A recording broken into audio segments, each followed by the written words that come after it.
exiting. Shit. That was the best opening ever. Literally, as soon as we went live, Audacity, beer cracks open. Shit. You're welcome. Welcome to Paradise. And Adrift and Aldhalor, our weekly actual play D&D show set in our homebrew world of Aradun. Our music is licensed through Musicbed.com. And occasionally we use Ambience from TabletopAudio and Syrinscape. I'm going to bring Shannon on to talk because I'm very tired and trying to wake up. Wake up, Sean. Wake up. No.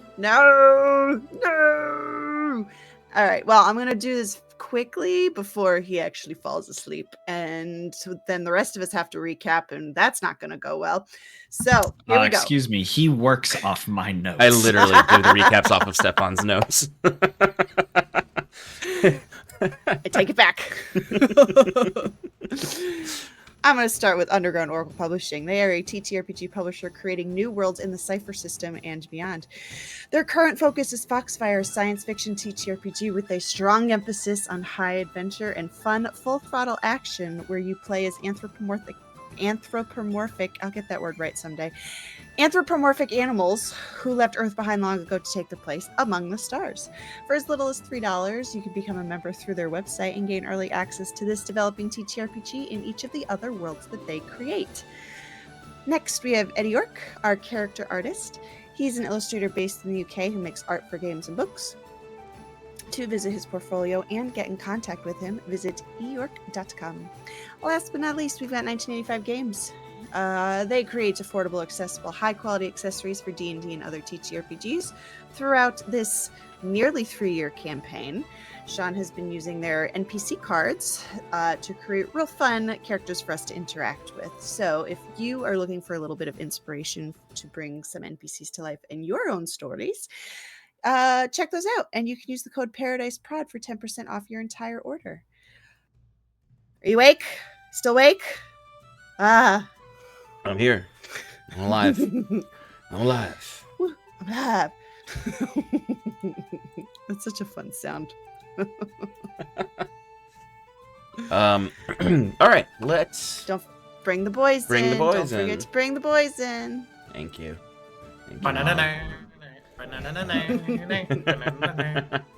And Just the to bars get are moving. away today. Perfect.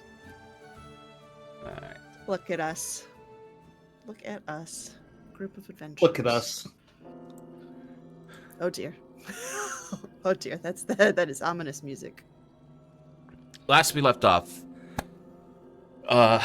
in the adventures of Iron and Mana,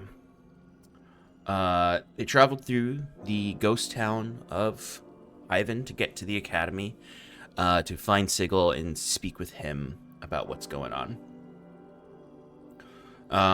In the process of this, they learned that Bruce has actually left the city, returned to Halcyon to tend to his family, concerned about Halcyonic retaliation for all the things that you all have looked up about them, learned about them.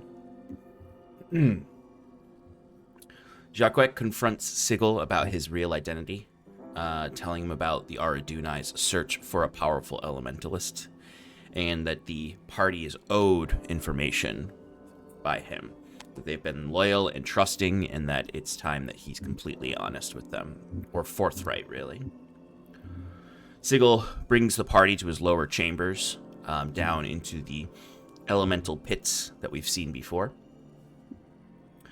Sigil is concerned about the Ascendancy knowing about him, and he's been trying to maintain secrecy while he's been here. He admits to being the powerful elementalist they likely are looking for, and admits that he is truly, one could say, divine in nature. He is a ordaining spirit, which we've learned in the past is, for lack of a better way to put it, the capital G gods of this universe. The gods primordial being is the best way to put it, compared to the gods that are often worshipped in the world are really young, less ancient beings, although ancient in Alman years. And often really just very powerful creatures, as opposed to divine in a lot of ways.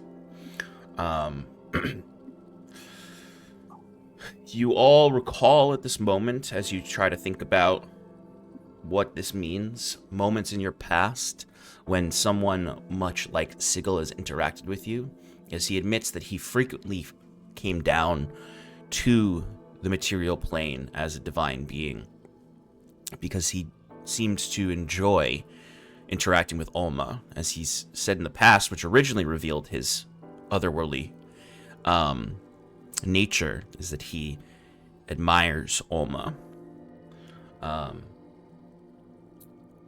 But he would always be here temporarily, and that this time he is weakened and cannot leave and is trapped on the material plane, and lost his seat at the table. Every plane has some sort of entity that is a manifestation of it, or eventually will have a manifestation over time, given the beliefs of Alma.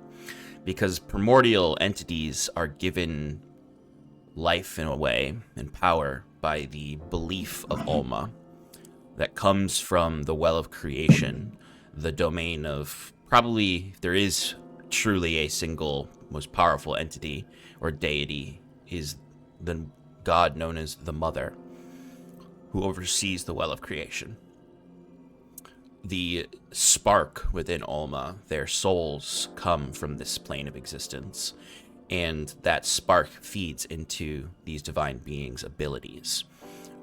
They don't truly have souls in the same way as Alma do, though they have their own divine spark that one could characterize as a different thing that's fed by Alma. A plane without a divine manifestation simply just has not been touched by the Alma spark. This is all told to you by Sigil in his attempt to take a cosmic thing and put it into digestible terms for mortals. He reveals that Lacuna, the entity that is Lacuna, believes that all of this must be rearranged. And through the march of the Modron, he can, or it can, rearrange this structure.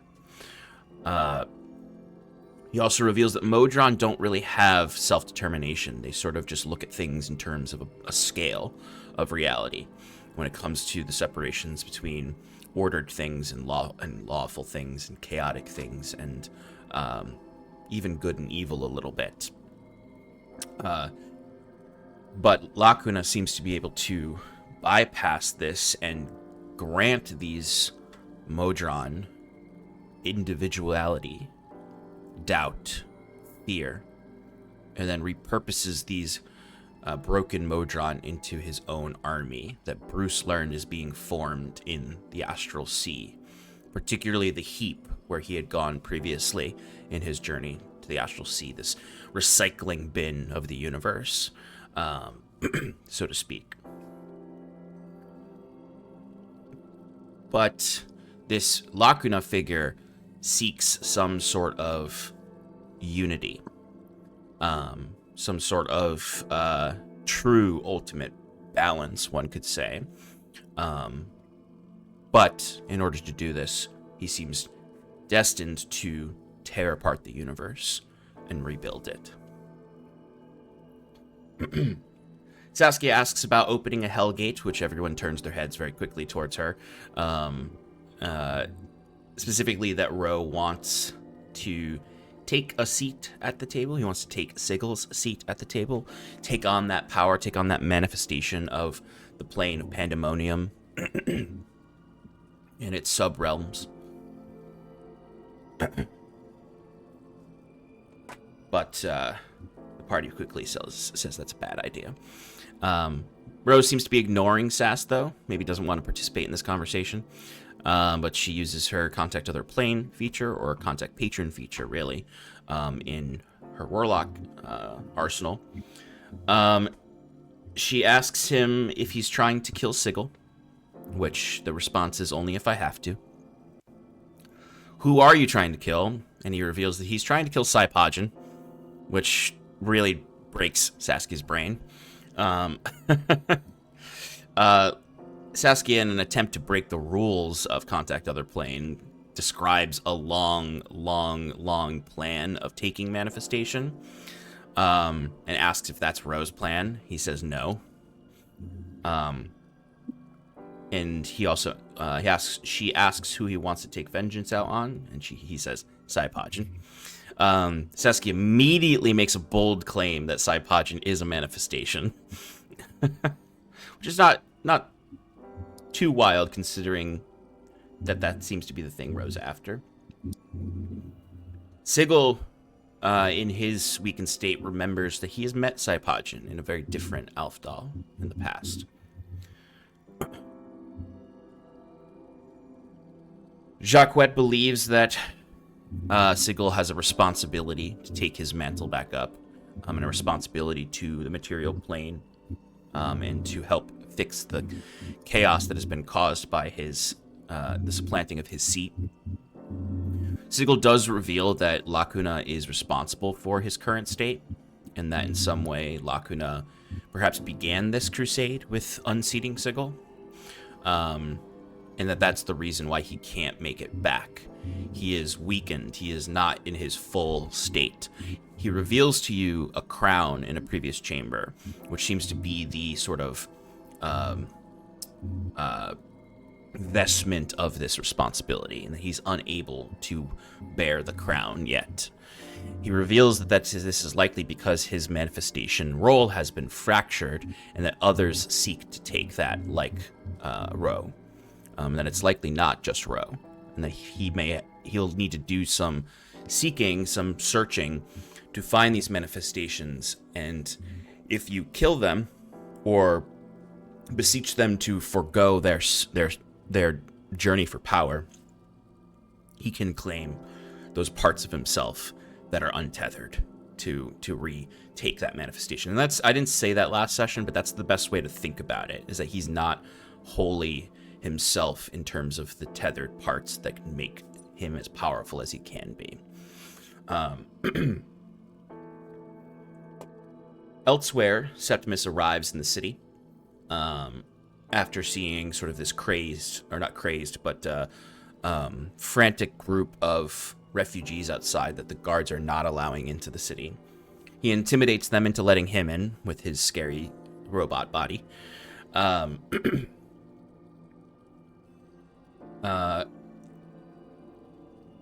He finally reunites with the party after reuniting with Sal, and calming some doubt that he senses within Sal about their journey.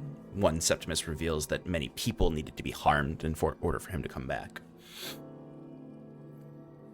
He reveals that he met this spirit of Machina. He reveals that he's somewhat disappointed in the being.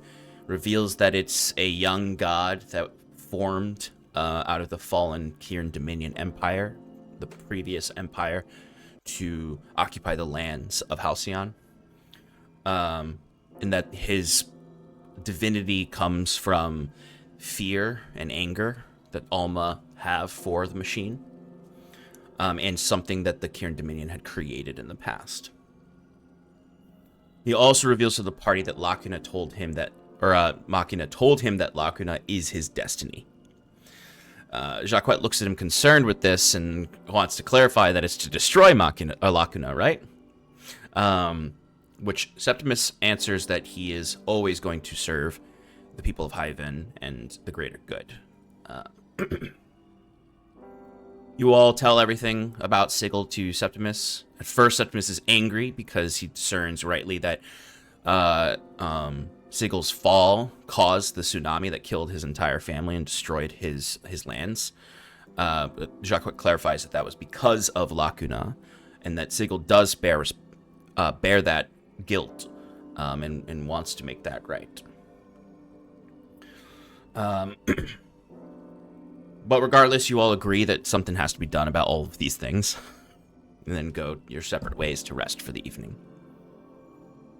You awaken the next morning in your respective locations and feel a strange wind blowing in the air that bears the smell of cinnamon throughout the city. You're fearful that this might be a rift opening up because that's what happened at the potion shop when you killed the elemental there. But instead, a massive, massive arcane ship of indigo metal appears in the middle of the waters of the sea, crushing a boat as it appeared out of nowhere. Likely that cinnamon coming from a massive teleportation spell being cast on this ship to bring it here to Hyven. And that's where we left off. The Halcyonic dreadnought in the waters of the bay. So, you're currently all in separate locations. Sass, you are on your boat, and the waters are shaking. The waves, the wake of this ship is bringing your boat up and down, crashing it somewhat into the pier. It's certainly not a safe situation. What do you do? Yeah. I immediately am like, Ty, what the fuck? What is this thing? And I I don't wait for an answer. I just start barking orders at the skeleton crew that's there and just be like, let's go. We're going to meet this thing. Come on, get the ship ready. Ty, for your purposes, like, you've never seen a ship this big. Your family's been building ships for generations. This is like being in a 17th century boat and seeing a full modern dreadnought appear in the middle of the bay. Yeah, Ty is honestly like starstruck a little. He's just like kind of staring at it like it's like, almost amazing. Like he wants to know more about it, more like his shipwright, he never was a shipwright, but he grew up around them all the time. So he always had like a little bit of passion and interest. It was kind of like he could appreciate the artistry and talent it takes to make these things, but didn't really know much about the details. So, he's not like thinking of it as a like mystery. He's thinking of it more of a marvel. Yeah, you're in awe of it, of this like basically an aircraft carrier that's appeared. For reference, about how big is the dreadnought compared to like a standard like 3-sail ship?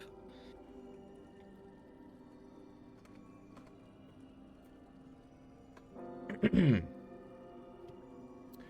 would say like if a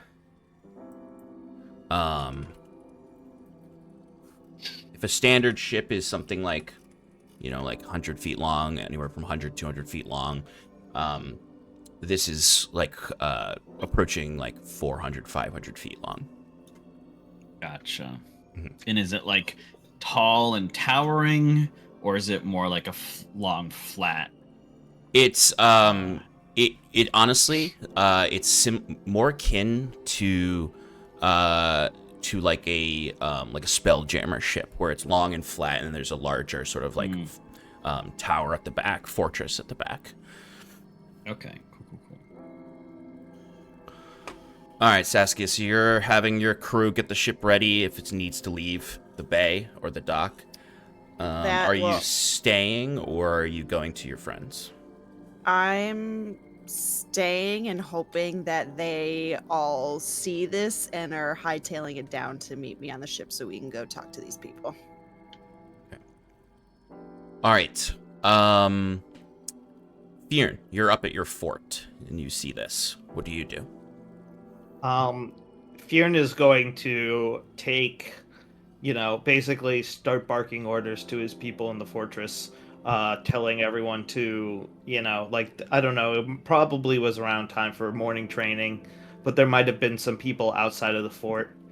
He's going to command his people to return to the fort and maintain like a defensive position, and he's gonna go out to the dock and say like, he if anybody wants to come with him, he would allow them to, but he wouldn't ask anybody by name. And yeah, he's just gonna try and meet up because he wants to make sure Saskia's okay and figure out what the heck this thing is. Okay. Jacquette, what do you do? Jacquette similarly tells his syndicate, if you will, he's gonna have Reardon go get Sigil if possible, with the message, if there's ever a time to do something, it's now. And then he's actually gonna have the others of his syndicate, I forget what I called it before. It wasn't a syndicate. Whatever. His spy ring. Actually go monitor the AEC headquarters to see what their reaction is. And then similarly, he walks out of the gloveless cat, starts cranking and loading Samari as he's like, well, here we go again. And he'll, I imagine, wait as he sees Fyrn walking down and then joins him for the march to the sea. Septimus, what do you do? He would... Because you and Sass would have the best vision of this ship. Sass having the best one. The temple court is slightly above the bay, so you'd have a pretty good vision of this. Is it just me and Sal in the temple? Right now, yes. Septimus will get up and I'll go over to Sal. It's a massive ship that just appeared in the water, larger than anything I've ever seen. The city can't catch a damn break. I'll go with the rest of the group and face it head on. Who knows how powerful this thing is? Remain here. I'll tell any refugees take shelter here. Guard them. Protect them. Who knows what sort of destructive force may happen here. Make sure that they're safe. He nods and stands and like you sense a nervous energy in Sal. But as you head out, you would see. Yeah, Fyrn. before I do, I'll look at him and be like, don't worry about it. I know you feels like you just lost. I'll be careful. Nothing can keep us. And he nods, and as you leave, you would catch Fyrn and Jacquette walking out of the lighthouse district. And the three of you can head to the docks. Nothing has happened yet. The ship is just in the bay. And you can find Sass and her crew getting the ship ready. Quickly, one more thing. On the way to the docks, I would like to cast Sending to, please forgive me, and give me his name. Hal? Not Hal. The guard that we took the tower from as part of the yes. Alumno Defiance? Yes. Yes, Alumno Defiance. Myself trying to remember his name. Never mind.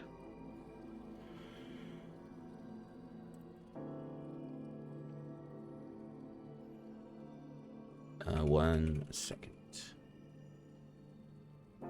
How you guys doing tonight? Oh, you know. Just I chilling. don't, that's why I asked. Don't be rude. I'm not gonna tell you now. Hey, that's fine. I didn't want to know. Cade Why'd you ask? Bolton. Cade Bolton. Cade? Yep. Thank God that Fyrn spelled alumno correct in his notes, and I could just find it.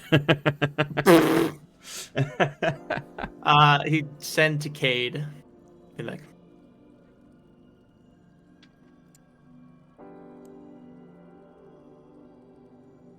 I assume this vessel is from your dominion of Halcyon. It's 10. Yeah.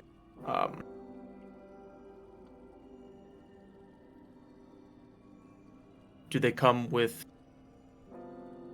good tidings or hostility?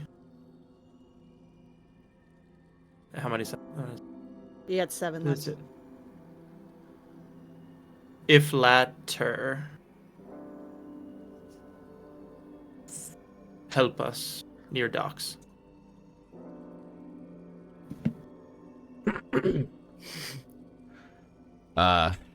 Aid would respond. The Alumno Defiant... nothing. Halcyon never comes without hostility.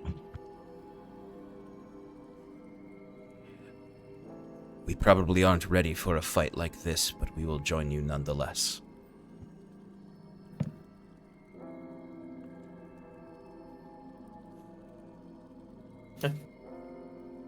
As you 3 are approaching the Anna Flores, you'll just see this like blur of silver hair and purple headscarf just like going back and forth across the deck, just barking orders at everybody. Let the sails down. Let's go. Tighten up that rigging. Come on. We've got to go and meet the ship before they do anything. Took you guys fucking long enough. Get up here.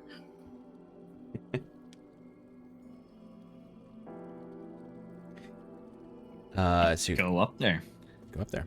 Is Okay. the ship on deck, or like, is there is there a way to get up easily? Yeah, it's A on. gangplank. It's on. There's. Gangplank, yeah. They would have reset the gangplank. It would have absolutely gotten misplaced with the waves. The waves are starting to calm down at this point, but they're still awake from the ship. It's almost like a rhythmic wake. Like the ship is humming with so much magical power that even though it's settled in the waters, it still creates this whoosh, whoosh, coming off of it. Has there been any movement from the ship? Any signs of life? Nothing yet, no. I don't like this. Me neither. How far away off the shore is it? It would be a couple 100 feet off the shore in the deeper parts of the water. What has the general response from the city been? Like, are there people? Are there guards crowding the docks? Is there, is a meal there? Is anyone taking charge? You can see that some guards are there. There are a handful of people because there's so few people in the city that there's not really enough to form a crowd. You might even surmise that some people who have made it back in or who never left are now like, Jesus Christ, I think we have to leave again. Oh, yeah. Granted, on the way down, if we passed anybody that looked like they needed to be a refuge, Septimus would say go to the temple, or the fort, or the Gloveless Cat. I think the fort's probably the safest. Yeah, So, like, people who, like, really, really believe in Iron and Mana as these sort of, like, true heroes of the city will go to the fort. They're like, there's nowhere safer than that fort right now. Which is actually quite a few people you pass by. The people are definitely, like, the same as when the dark cloud appeared. It's almost identical in the way that they're panicking. You actually might even see that some of them are panicking more than when the dark cloud was there. When we are on the ship and as we're like starting to like set off and there's people on the shore, Jacquet will minor illusion his voice to get that loud speaker effect and go, "Good people of Hyven, never fear. Halcyon is at our doors, but Iron and Mana will deal with it. If you seek safety, head to the Lighthouse Fortress." Just to reinforce. Yeah, absolutely. You see any people you can see while you do this do seem not necessarily less panicked, but a little bit reassured, and they do all seem to be heading towards the lighthouse. Luckily, there are very few people in the city, so if some kind of destruction were to be laid upon Halcyon, it would be easier to protect the people than if the full population had returned. But you do see some of the guards from the Admiralty Corps are here. You can actually see them clustered all in one position. Probably they're in like a circle around probably a captain or something who is talking to them to try to figure what the fuck's happening.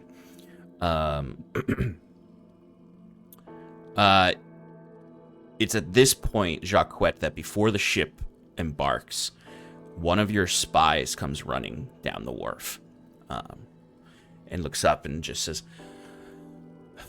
Jacques, the AEC, they're rounding up anyone they see. They're telling them they can't leave, telling them to wait. Something's happening. Several of them are heading towards the gates.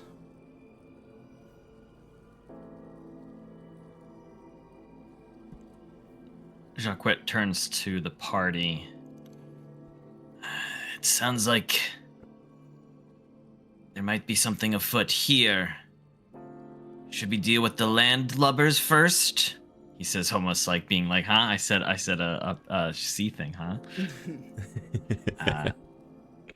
Or should we? And then he looks past everyone to the dreadnought. Deal with that.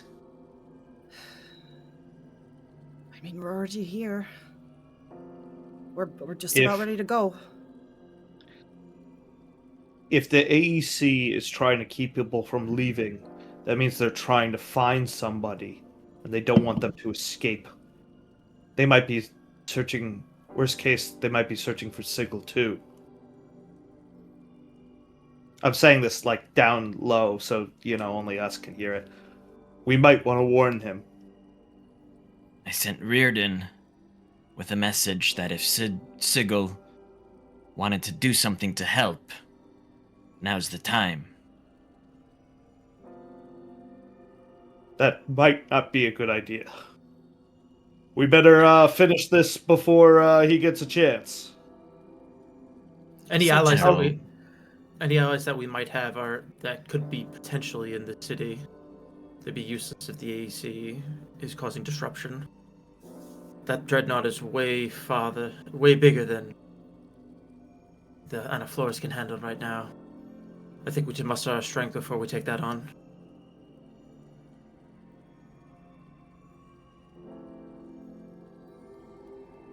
So...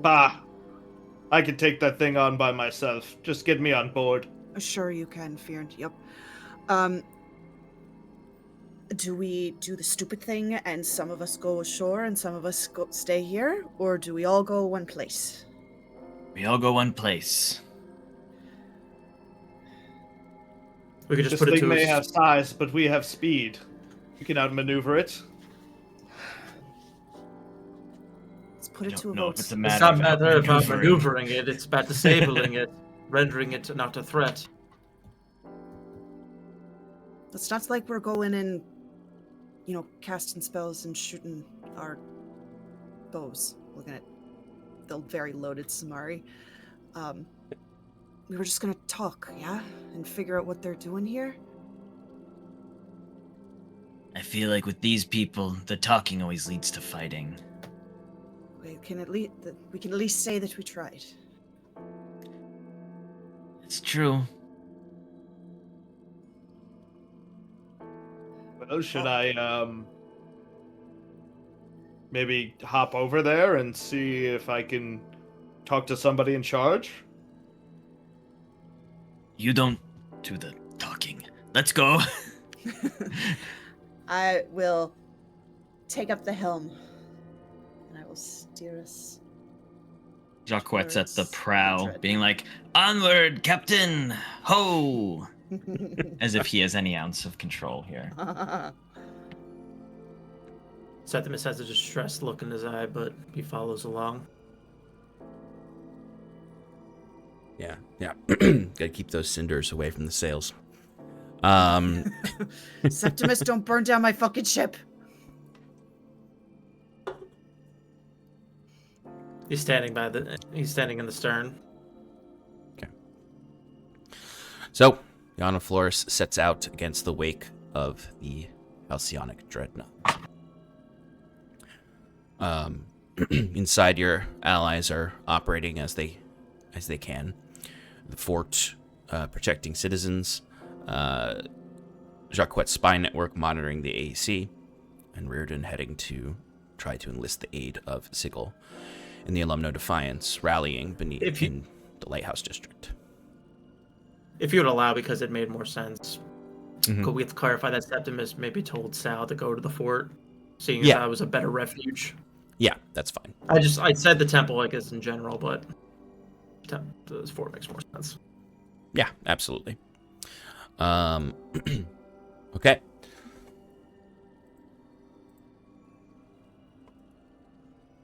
So, you are approaching the Halcyonic dreadnought. As you get closer and closer to it, its size becomes more and more apparent as it is dwarfing your ship.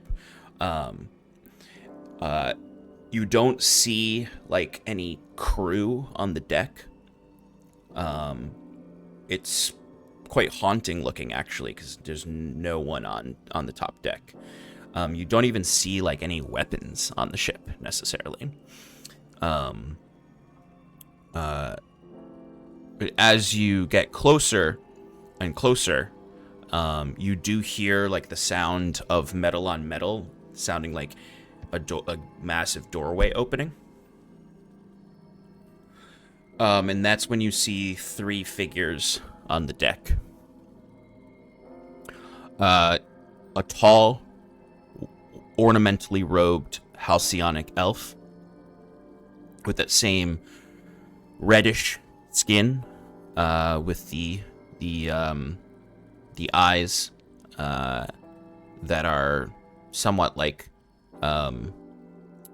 Elysian eyes, except they don't have irises. They just have the pupilled, or they don't have pupils. They have the iris of light in them. That almost looks like a black hole when you stare into it. This elf has really long ears. They just have their hands in the sleeves of their robe. Their hair is shorn short, almost in like a Caesar-like cut.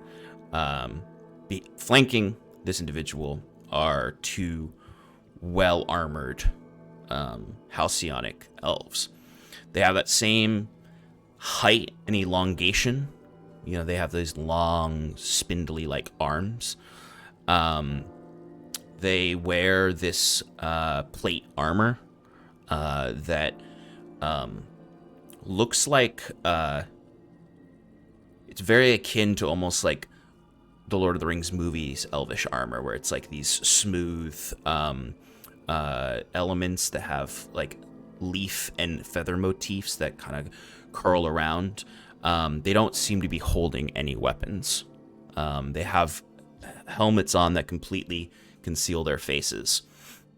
It's almost like armored robes, really, because they also have hoods over their helmets, and their helmets just have the T crossguard, but it doesn't like show their face. It's very akin to the Kieran armor in the last campaign. The crossguards just show black in shadow, but they stand flanking this elf as your ship approaches. And as you approach, it's like you're coming up, and you have to crane your neck up to actually see them at the edge of their ship. As I'm steering, I'm just muttering under my breath, tiny but mighty, tiny but mighty, tiny but mighty. "Ho, Dreadnought!" Jacquette shouts through the minor illusion. "We've come to parley." Parley.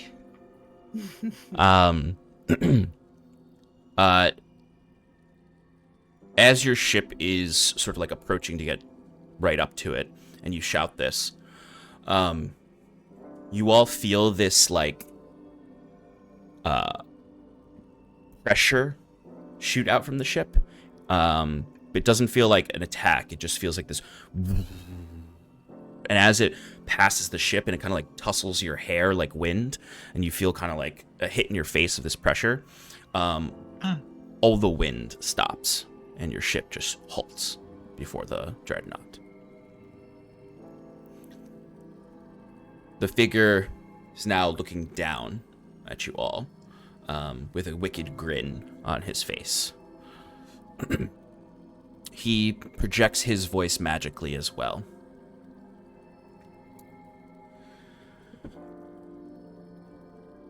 And who of the woeful city of Hyven, cursed with conflict, dares parley with the empire of Halcyon and Kyranor? We are Iron and Mana. We stand for the city of Hyven. And have freed it from much of the conflict that has fallen over it like the weight of darkness. Turning back to the others, like he's like, that was pretty good, right? Huh? Yeah. The figure steps off the edge of the ship as if to just fall into the ocean. The two Halcyonic knights follow and they're legitimately falling towards the water, and then they all three, one after the other, just begin to float in the air in front of the ship, so that they can speak with you face to face. They're hovering like maybe 10 feet out from the front of your ship. And the elf, still hands in the robes, sort of like looks to each of you, clearly knowing who is who. Like, they don't look at the crew, they look to the members of Iron and Mana. Iron and Mana. Could I have said that I cast fly as they were falling down? Not actually flying, but like just casting it. Yeah. Totally. It seems historians will tell that this woe and conflict upon Hyven came with your arrival.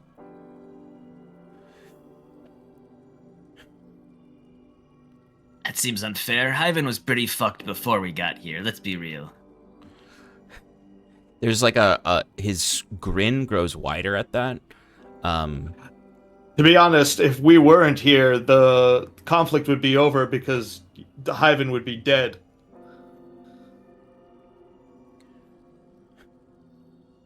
Perhaps so. Much of these Aldhalor islands, in your words, are fucked up. Poor leadership. Failed state of pirates playing society. Pirates? Moi?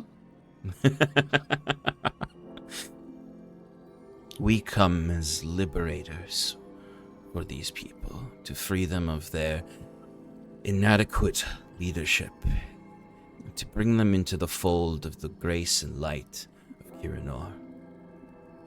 Oh, thank you. We really appreciate it, but we're good. We're actually going to hold an election pretty soon. I think there's going to be a change in leadership. So thank you for your concern. Sorry, I didn't catch your name. I am Ambassador Xenaqua, servant of the diviners of Halcyon, bearer of the responsibility of liberation. Oh, that's quite a heavy responsibility you have there. But luckily, we can lighten your load and let you know that all is well in Hyven. barring some recent demiplane collapses. But we're on it. We appreciate it. But you're not wanted here, so goodbye.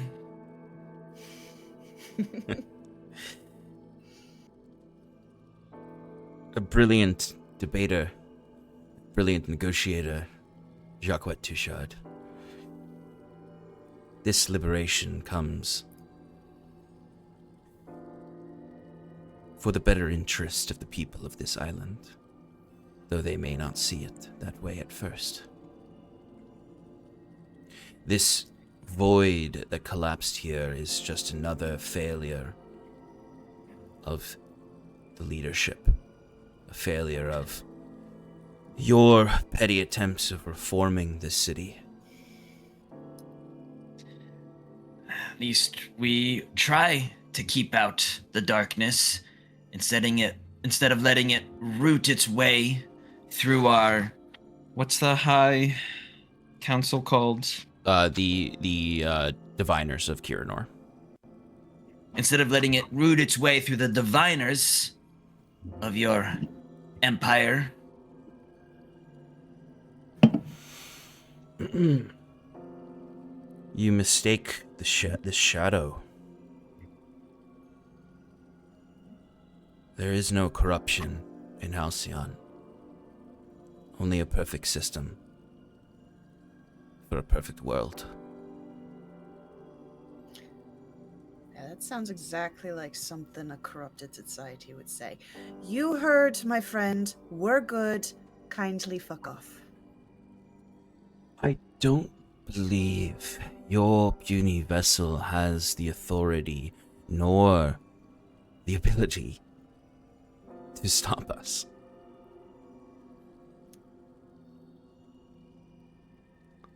It's not what the vessel can do, but the people on board. And let's make one thing clear. When Enkranash comes, if he makes it here, he will consume your cities, your people, and this entire plane. We saw what this perfect society looks like under him. And the corruption, the shadows, will consume all.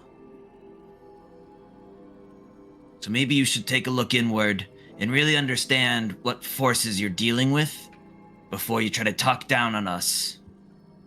Because Hyven, we're the bastion of freedom, baby. That's what we do. We don't let any outside corruption come in. We don't let the outer planes infiltrate us. I mean, sometimes they get in, but we deal with it. Instead of embracing it like fools. My question for you is, what do you care? Hyven is destroyed. We've got nothing here, but we're just trying to survive off of the wreckage of our last battle, and you're swooping in for what? There's nothing here for you. Are you just retreating some battle in Halcyon and deciding that this was a place where people won't look for you? No. Oh, I represent the will of Oh, that's a different evil state in another world. I almost said Numenosium.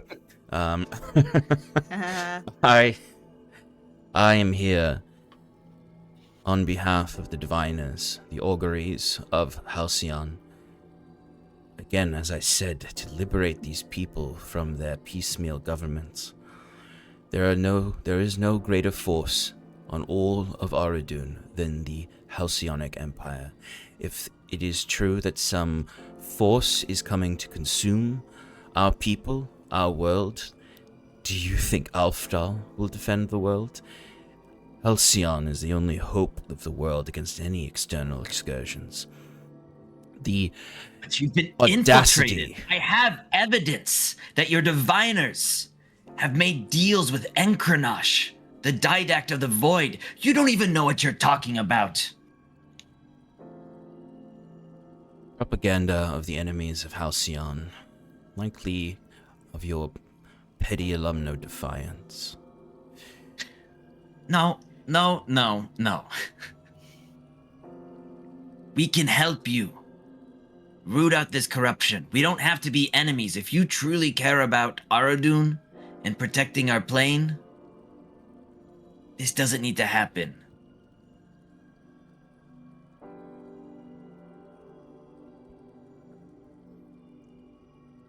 Misguided. The audacity of heroes. Audacity, misguided. You have your eyes blinded and your ears covered. You're no better than a stupid monkey throwing its shit about. Eloquent. Seems like you have nothing to offer us. That's not true. I told you, I have evidence. This evidence you have is nothing. The How city, can you say that? You haven't seen it. I don't need to see it. Whatever you have, And then besmirch the addressing eminent the- houses. The two next to him. Do you guys really believe the bullshit this guy's saying? Come on, think for yourself. You see, as you address these two, the cross guards of their helmets light up a purple light, and it's almost like their heads like sit up, and they just begin to hover around your ship.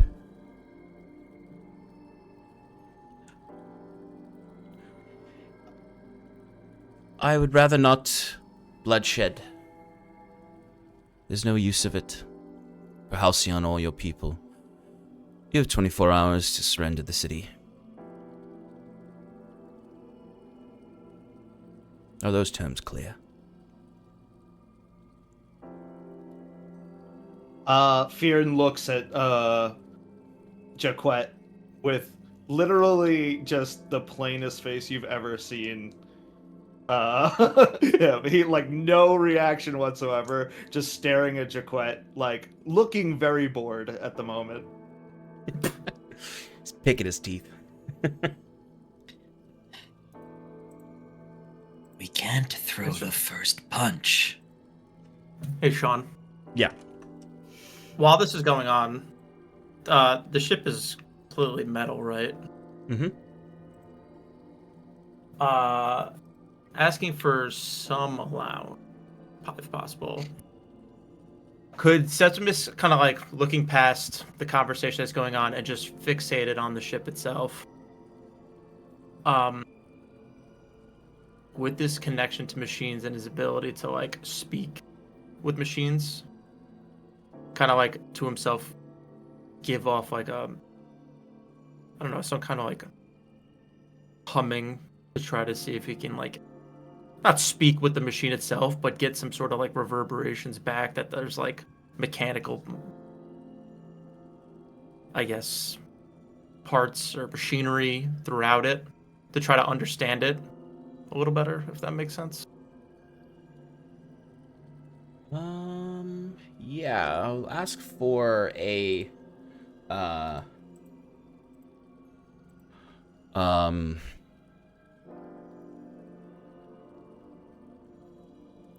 an Arcana check, or a perception check. Okay.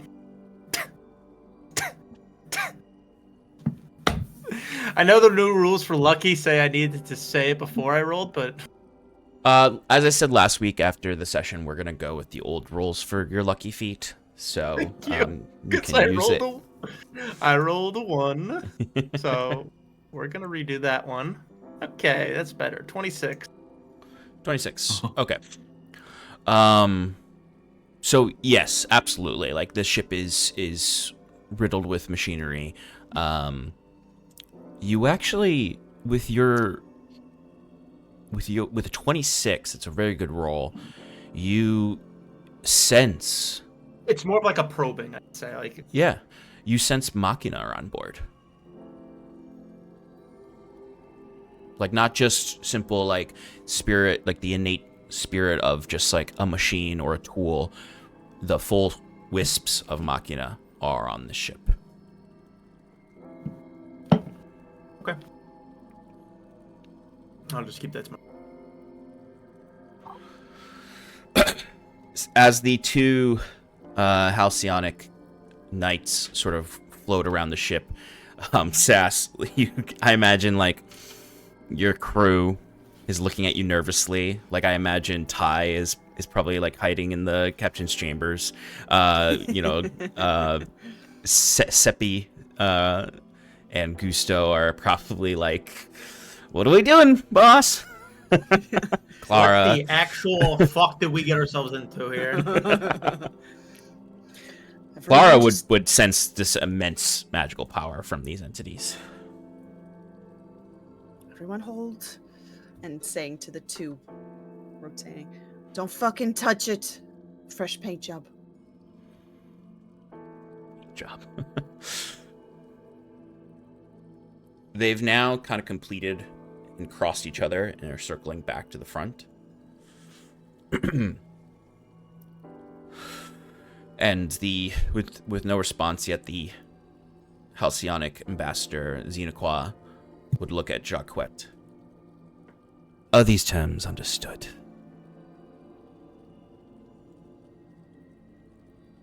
Yes, sir. We understand your imperial will to subjugate free cities. Very clearly.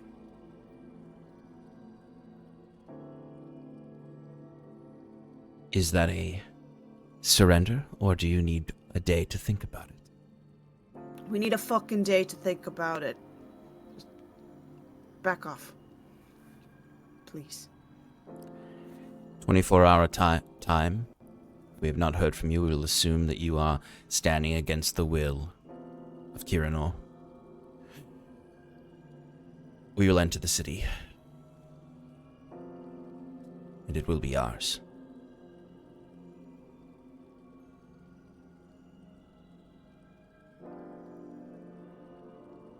I believe that is the end of our parley.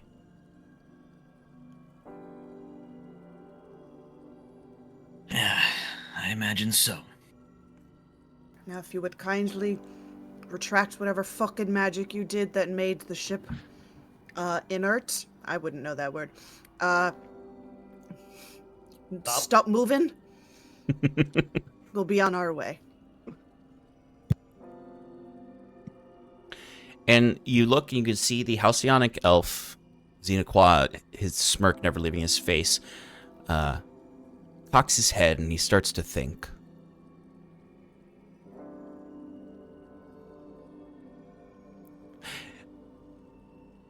Not yet. I'm sorry, what? Not quite yet. Iron and Mana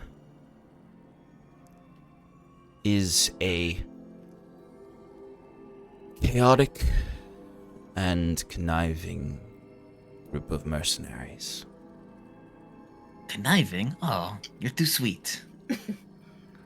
To ensure your cooperation,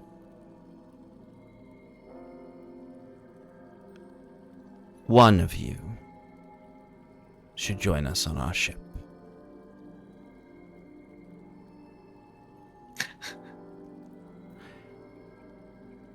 No harm will come to the individual unless you do something profoundly stupid.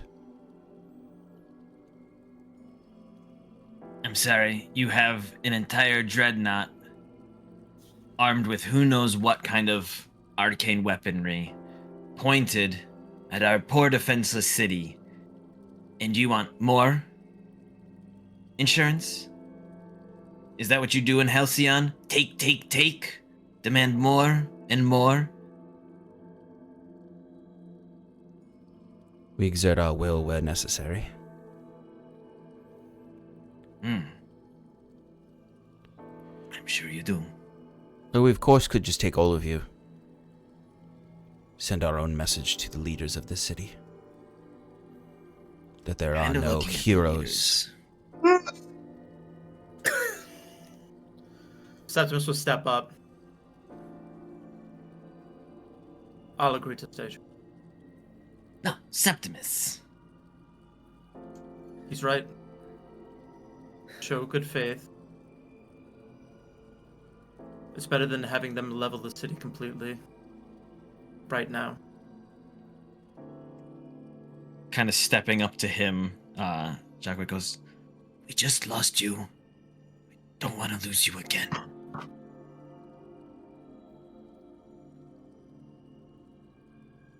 All of us or none of us? Oh, they can have Fyrn. As you say that, all of us or none of us, and you whisper they can have Fyrn, the elf kind of shrugs. He says, "Then all of you. Let's roll initiative."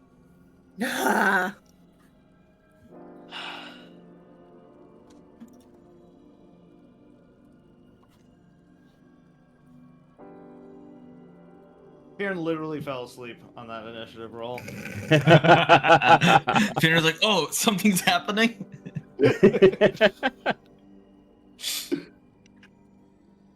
Battle music. This is the battle music. Oh, there it is. It's just sad music through the whole fight. Yeah. All right, 20 to 25. 21.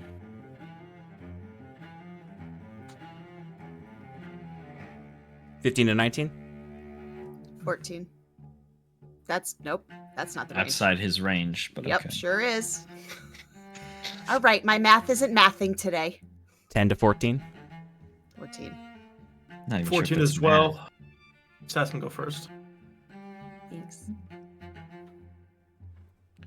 Fyrn, what'd you get? 4.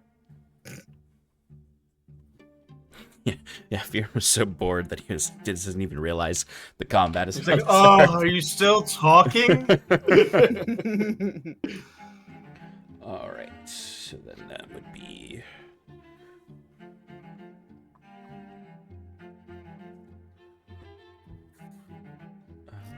then that would be...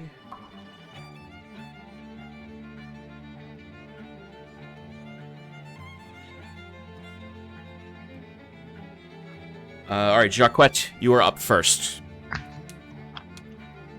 It's just Fyrn's classic move of always letting them throw the first punch. Yeah, classic Fyrn. Yeah, Fyrn never throws the first punch. All right.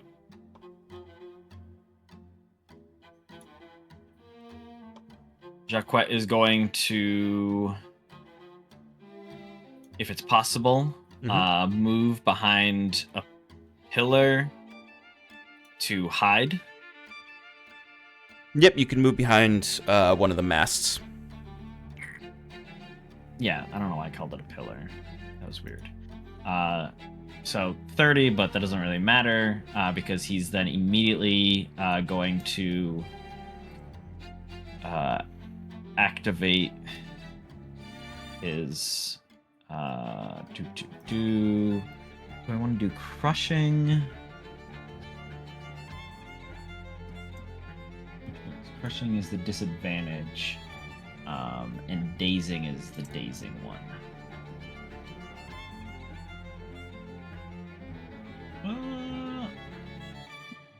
I think we're gonna go with the crushing. Okay. And then I'm gonna attack with Samari. All right. Are you attacking the Against- Xeno or the one of the knights? I'm gonna attack one of the knights. Okay. I guess I'll attack the one to the right of the ship. Yep. Yeah, real quick, I'm just going to draw the ship. Was everyone gathered towards the front to talk, or was anyone in a different position? I imagine, Sass, were you still at the helm? Mm-hmm. Okay. So Sass is in the back, and I imagine the other three are towards the front. Mhm. I would say that Fyrn was a little bit further back, like trying to be in like a central position, Sure. considering he wasn't the one talking. Yeah, and Septimus had stepped up, and I'll put Jacques behind this mast on my little drawing. Perfect. 23 to hit. 23.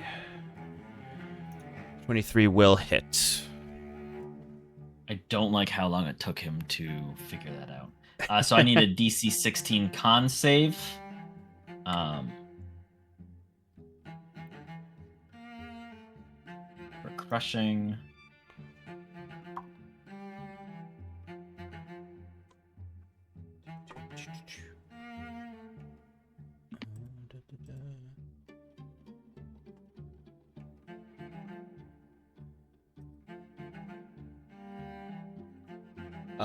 That actually will succeed. Okay. I would kind of hope so. All right. Yeah, 16 they did not roll plus well. 7. No, plus 8. 24. No, 20. Oh shoot, I was looking at the wrong stat block. I don't think they'll succeed, but yeah, they still didn't succeed.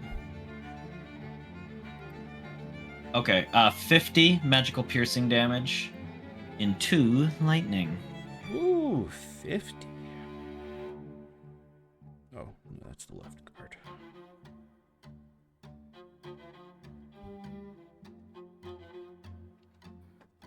Does he have any? No. Okay. All right. So the bolts of Samari spring free, hitting this guard. What are the effects of crushing again?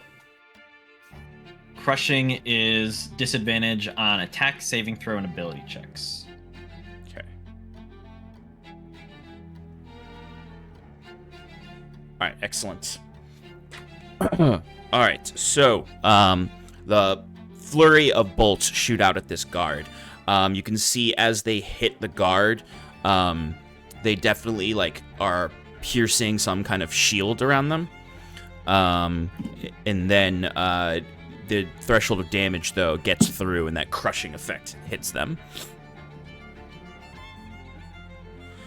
But it seems as though this shield does give them resistances to magical and non-magical piercing, slashing, and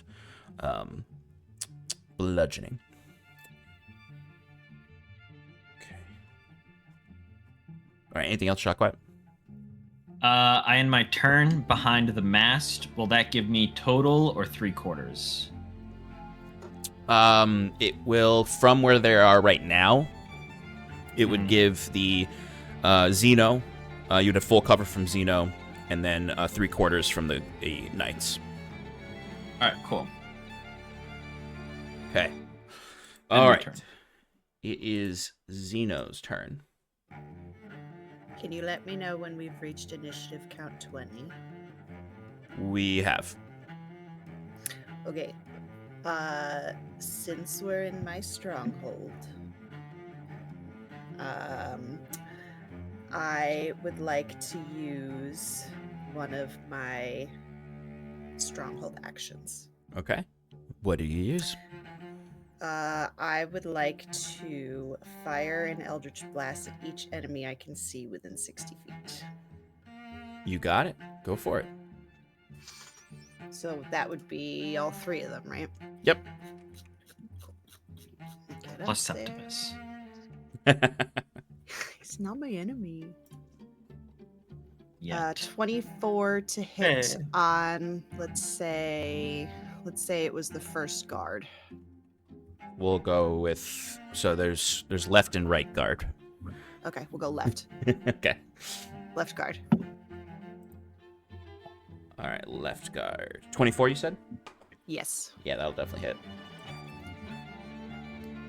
That will be 12 points of force damage.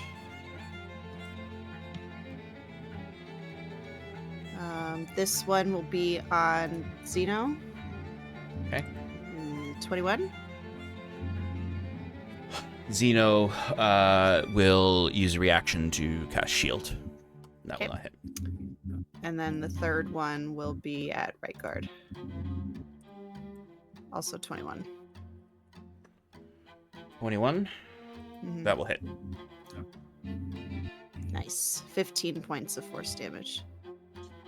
Okay. Force damage gets through the shield completely. I Excellent. All right. One hand on the wheel, the other pew pew pew. Get away from my ship. Nice. That'll definitely. That'll work. Yeah. All right. Zeno is up. Okay.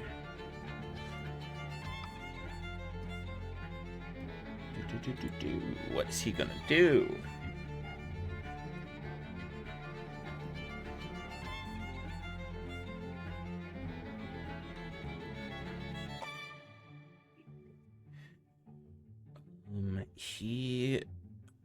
Is there a way he can get Jacques in this? No. You can see that he teleports and reappears. Okay. It is akin to a misty step, but it seems a little more innate to him. Like he might have a unique movement ability. He's going to teleport so that he's to the left of Septimus, Fyrn, and Jacques, so that he can see all of you. And I will need a Constitution saving throw from all three of you.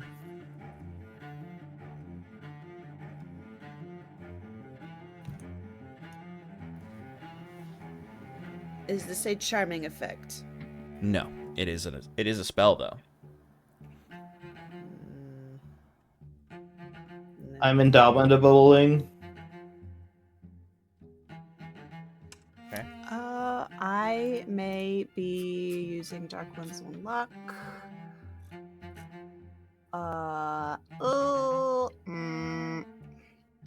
Even if I roll full, I don't know that a 17 will do it. What is that? Um, Cess, you're not in this. You're not caught in this. Oh, okay. Because you're at the back of the ship there at the front, or towards the center. Okay, great, because I rolled like shit.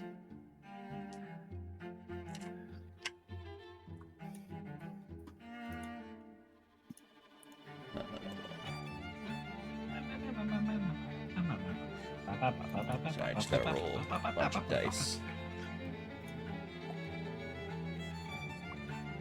That's okay. You don't have to do that.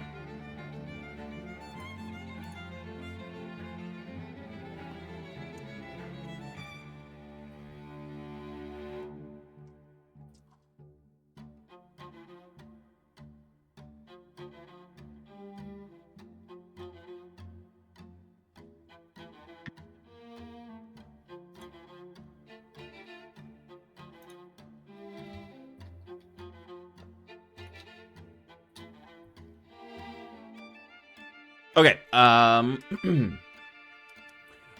Septimus, what'd you get in your con save? 17. Okay. Jacques, what'd you get in your con save? 12. Fyrn? 35. Okay. Well, Fyrn, you pass. The other two fail. As Zeno's hands finally come out of his robes, you can see he has these like gauntlets on his hand that are made of like a similar indigo metal to the ship that come to clawed points at the top, and you see he brings them together and forms this cone of cold that shoots over you all. So for those of you who failed, you take 54 points of cold damage. What was the fail save? No. 54. The check. The check? Oh, is a DC 20. Con. Con. Oh, Jesus. Oh, okay. Yeah, we're in the big leagues now. And then, but Fyrn, you would take half again because you're resistant to cold, right? No, I'm not resistant Oh, to cold. that's I'm right, resistant to fire. That's right, yeah. So then you take 26, or 27 cold damage. I cast absorb elements, so I am now resistant There you to go. cold. Crazy. All right, you take 13 cold damage then. Jacquet is going to, as he's making this reaction, his hand comes up, and you see the cool new ring he has on that he took off Dalen's corpse or the Shadowmancer's corpse. I don't know who technically had the mind. I almost imagine it's like these dark spikes of energy shine out from them, and then around the head of Xenos, these spikes strike him, so that my next attack on him will be an automatic crit. Nice. Very nice. Oh. Yeah. Excellent. Let's see if I survive until my next turn.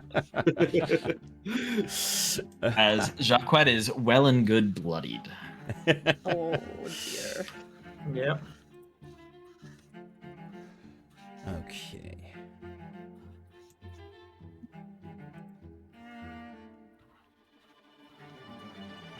Okay. Let me see.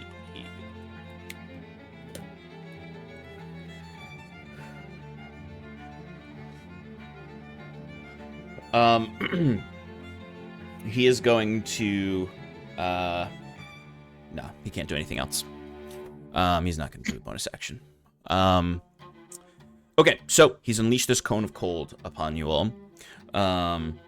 Sass, you are up with Septimus on deck. Okey-dokey. I am going to. What do I want to do here?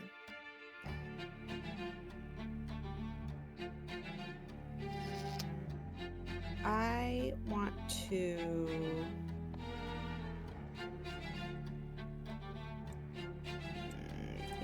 Just old reliable. I'm gonna do my first 3 Eldritch Blasts all at Xeno.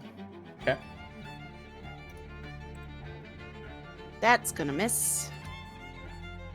That one should do it. 31. 31, that will definitely hit. You can't shield that. 14 points of force damage.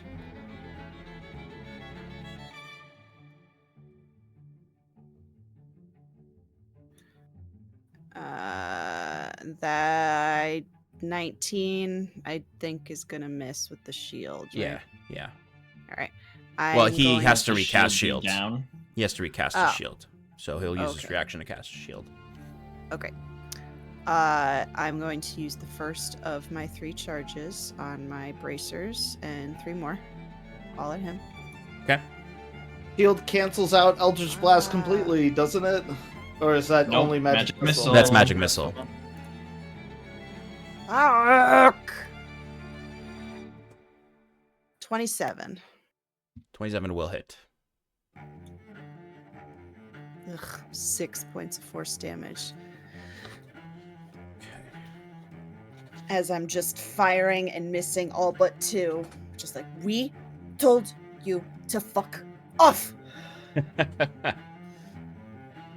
Excellent. Anything else, Sass? Any movement?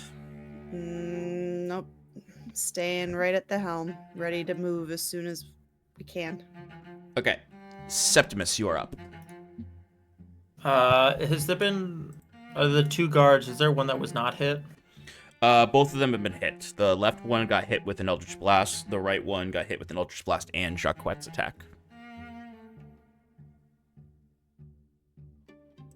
Alright, then the one that got hit once by an Eldritch Blast. Attempt to banish. Okay.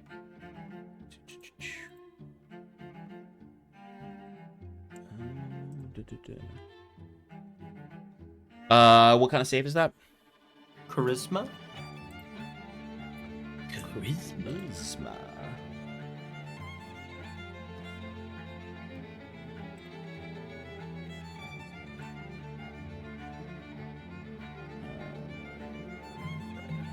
Charisma. Where is my D20?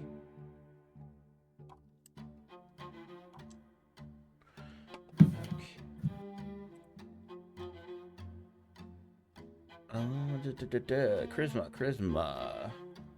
I do not believe a 16 will pass.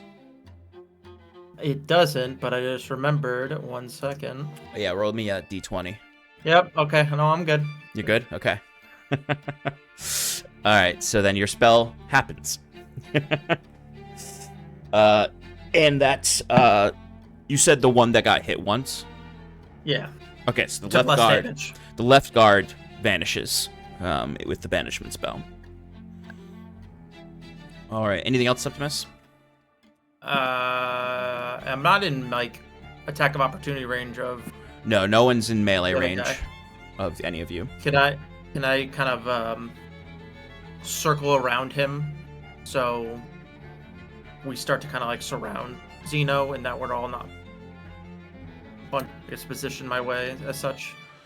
You can't circle around him yet because he's hovering over the left side of the ship, but you can position yourself so that you're not. Okay, but then I'll move. I'll just move. So you're not in further, a so we're not in a bunched. group. We're not Yeah, together. I'll move you closer to the front since Fyrn and Jacques are closer to the center.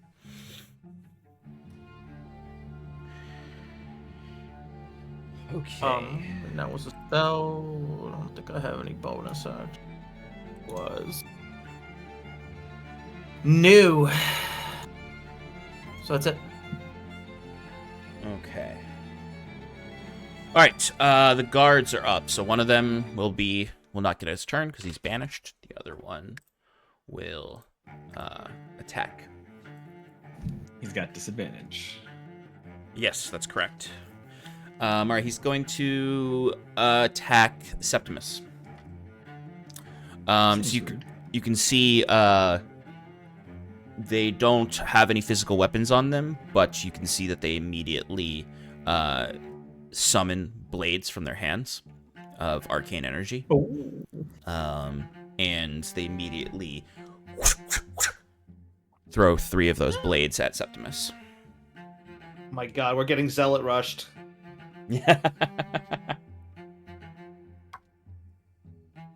First one is not going to hit with that disadvantage. You're welcome. Damn proxy pylons. Second one is also not going to hit with that disadvantage. Beautiful. You're welcome. Because because it was 14. Third one. Does he have disadvantage on the third one? All of its attack saving throws Okay. for this turn. Thank Thank God for that disadvantage, because that one was a nat 20. Oh, Jaquette, you beautiful bastard. For an 18 to hit. That does not hit. Okay. All right. Oh. So this guard is incapable. He is too crushed to hit Septimus. As even though they were piercing bolts that hit him, they hit with a concussive force due to the bunkos technology infused into the bow. I like to think that's what it is. It's like this concussive, little explosion that disorients him.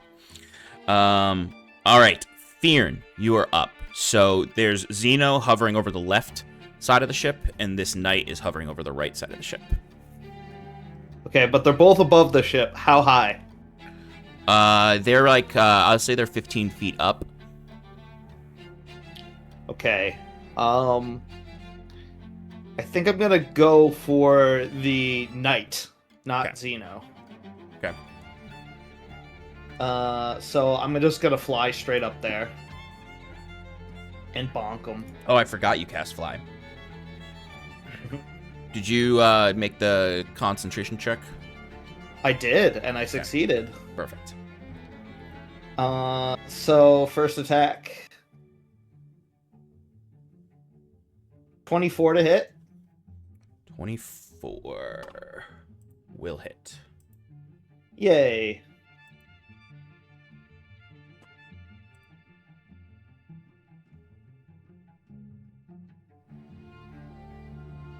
That's 22 bludgeoning damage. It's gonna be 3d6 cold because I have an extra d6 from the absorbing of the cold damage. Yep. So it's gonna be 15 cold damage. Okay. And I am going to try and... How much movement did I use to get to him? To get over here, would have been 20 feet of movement. Okay, could I try to topple him and make him go prone so he falls? Sure. What's the saving He's throw? got disadvantage. Oh, that's right. How long does pretty that last? sure- 1 minute? Until. What? Oh wait. No, I because if think it's the end of his turn, yeah, then he doesn't have the disadvantage. I don't even know if topple's a DC 19 con saving throw. Okay.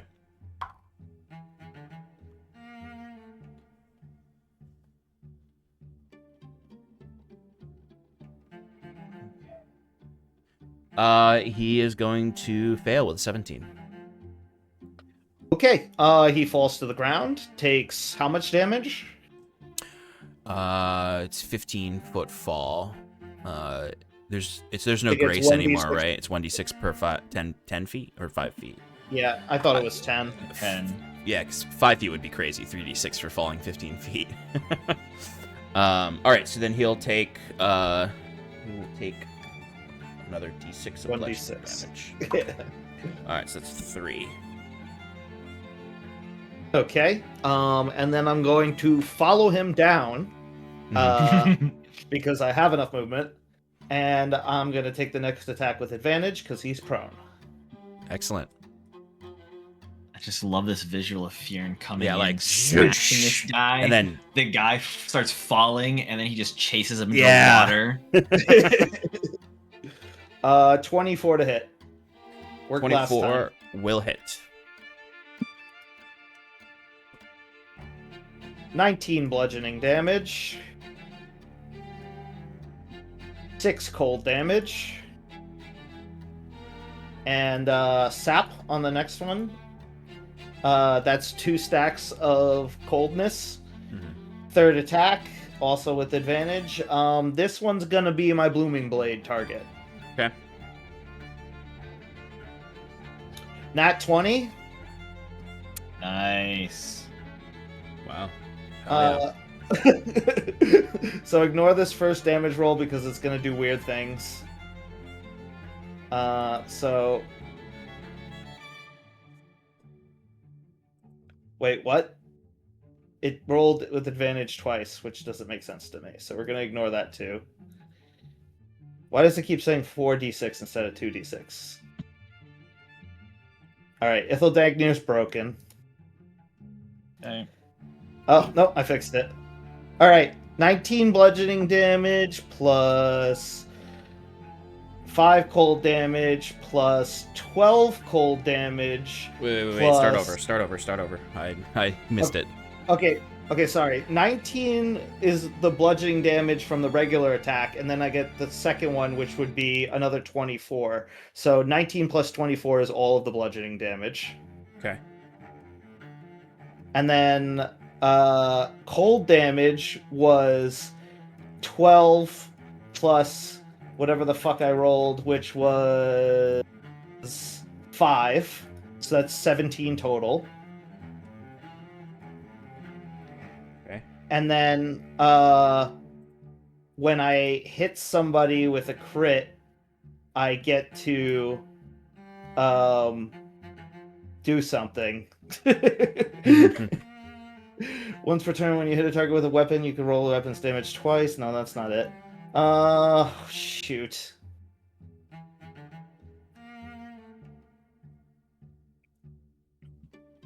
We'll just say that was a slow, so its movement speed is reduced by another 10 feet for the tactical master doodad. So it should be minus 30 at this point. Yep.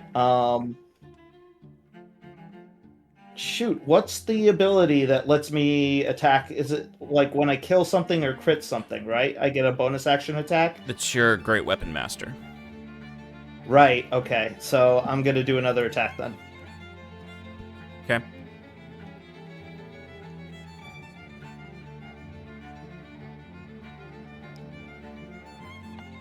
It's a 29 to hit.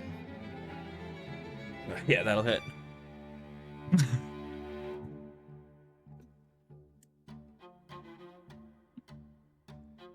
for 17 bludgeoning, 8 cold damage.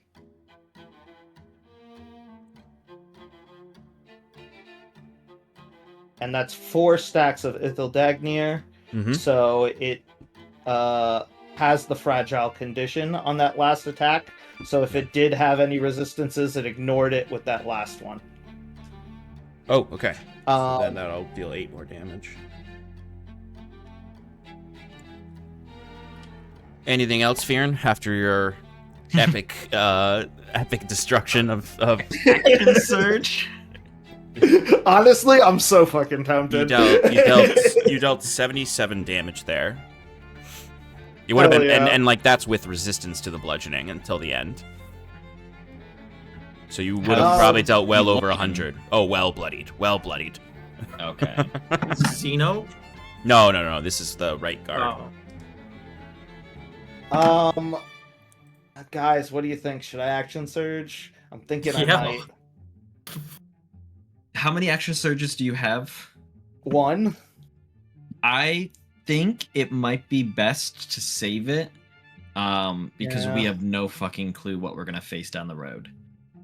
You're It's also- probably this is just right. 3 people out of an entire dreadnought. That could probably Yeah. be This is they sent a skeleton crew because they thought for sure Hyven was gonna capitulate like that. But I have a feeling, even if this is the end of the dreadnought for the moment, we still have the AEC in town to deal with.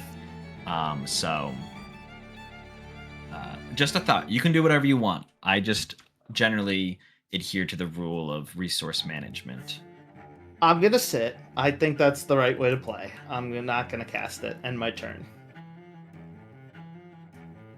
Okay, that brings us back up to Jacques. All right. Well, so real quick, Sass, what have you instructed your crew to do during this? They're all pretty squishy. Yeah. Once shots started getting fired, I probably would have told them to go below Okay. and get out of the way. Yeah, I just need to know in case there's more area of effect things. So if they're Yeah. below, then they're safe. So Yeah. I don't want to kill your entire crew. I appreciate that. I told them to go below and listen for me to tell them to get the hell back up here when we're ready to go. Okay. Jacques, you are up now. all right. So Jacques is like frozen, and like okay, and he's gonna use a bonus action to coat the end of his bolts with poison. He is then going to aim it, and he's like, "Fucker, you hit me, I hit you right back just as hard." And he fires. As I read it, there's no roll needed. The next attack you make against that creature, I'm making an attack, before the end of your next turn, it's before the end of my next turn, is automatically a critical hit. Nice. Then yeah, you're good. It's crit. Okay, cool. So Which I is crit. even with like a shield, he can't bypass the crit. Right. The only way to stop Um, that from happening would be to somehow stop you from attacking, and you can't. So you get a crit. Sure. I'm also activating the crushing. Nope. I get the dazing Okay. strike. So I'm gonna need a DC 16 con save for that. Ooh. Yeah, he fails. He got a natural 1. Okay. Okay, so he's dazed until the end of his next turn. I'm also gonna use my final dose of poison. I should really make some of that. So I'm gonna need a DC 18 con check to see if he passes the poison.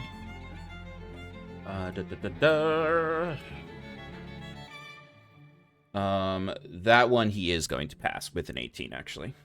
Okay, that's fine. He can pass something. Thanks. All right.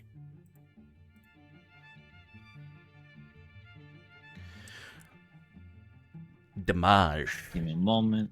So he's while I dazed. Figure this out. Perfect.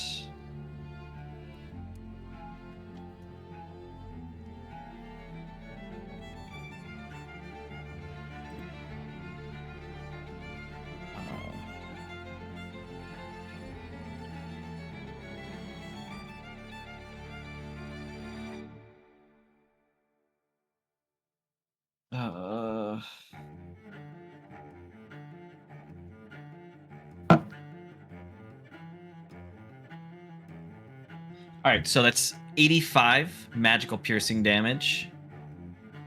Ooh. And that wasn't even with a loaded Samari. And then 5 lightning. Nice. The poison doesn't go off, which is fine.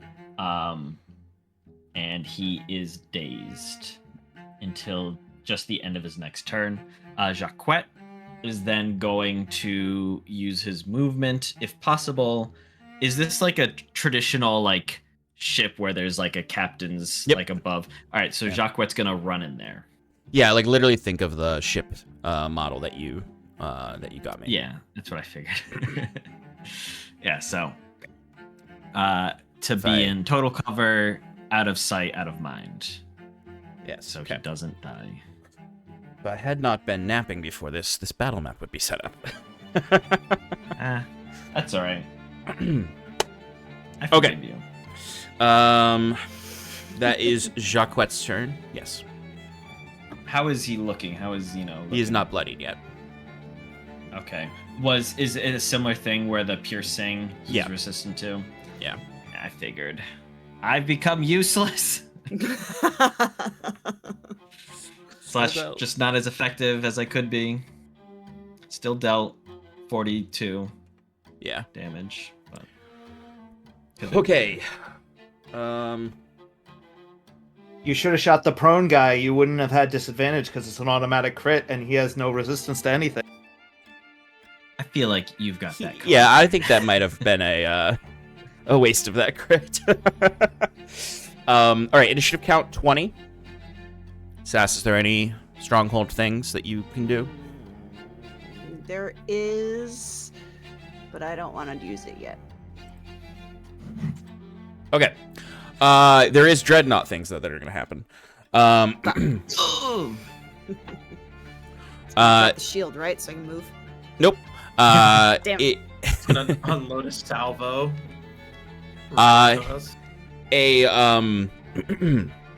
One of the indigo metal panels on the side of the ship opens up, and you can see a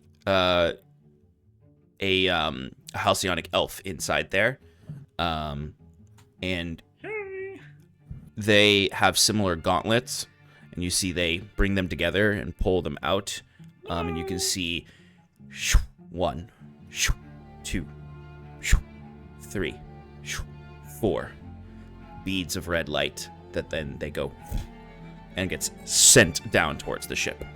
No!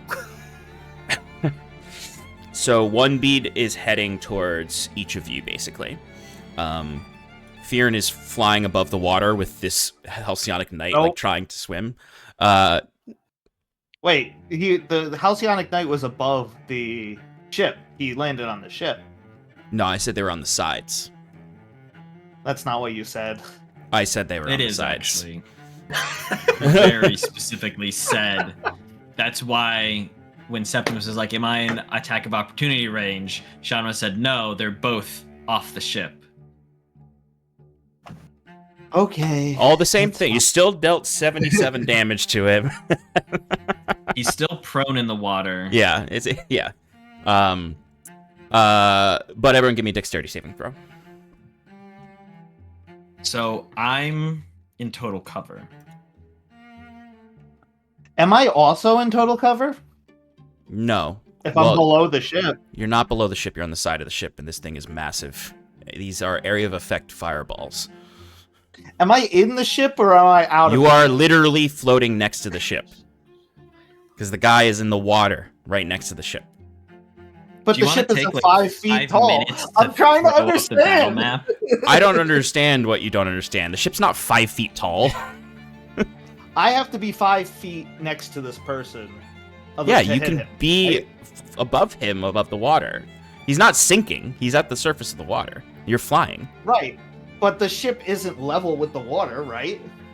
No, but No. it's firing down from above on all of you with area of effect things. You're not in cover. Your ship is face on to it sideways. You're not next to. You're not like on the other side. The ship's on the other side. You approached a vessel that was It's perpendicular to taller you. than us. Okay, that's fine. You've taken very little damage for my I little know it's fine. I'm thing. just trying to understand. Yes, so just to be clear, you approach the ship. The ship was horizontal to your path because it's where it arrived in the bay. You are roughly, probably 40 feet away from the side of the actual vessel. They descended down. We got really fucking close. Okay. Yeah. No, yeah, they didn't stop your ship like 100 feet. They let you get as close as they wanted you to get. Okay. And these guys were floating just off the boat on the left and right flank. They were all not above the actual deck of the ship. One is gone in the astral sea. One is down in the water, flailing as he just took a massive beating from Fyrn. Fyrn, you're just above that guy. Septimus is at the head of the ship. Jacques is behind one of the masts. Sass is at the back, at the helm. I went into the captain's quarters. Oh, I missed that part. Sorry. Don't touch anything! I told you what the ship looked like, and then immediately looked away and started looking at plotting the next attack. So you would not get targeted by this. Then I take it back. Thank you. So then I need everybody else to give me dexterity saving throws. I got a dirty 20. Okay, that will pass. Does a 19 What's succeed? so dirty about it? 19 does not succeed. Septimus. I'm using Indomitable again. There you go. 13. 13, that does not pass.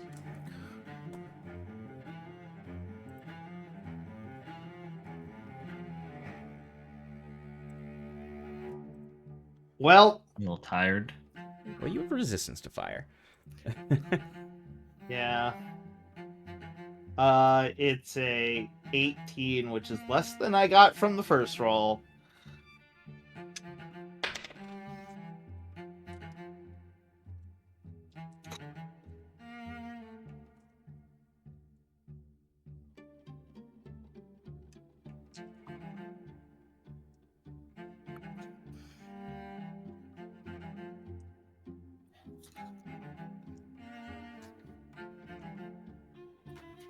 Meow, meow, meow. 36 fire damage. Oof. Is that Hey, that's guys. full? That's full. Yeah. So Sass, you have that. Do I take half? Yeah. Oh, I take half because it resists the fire. Oh.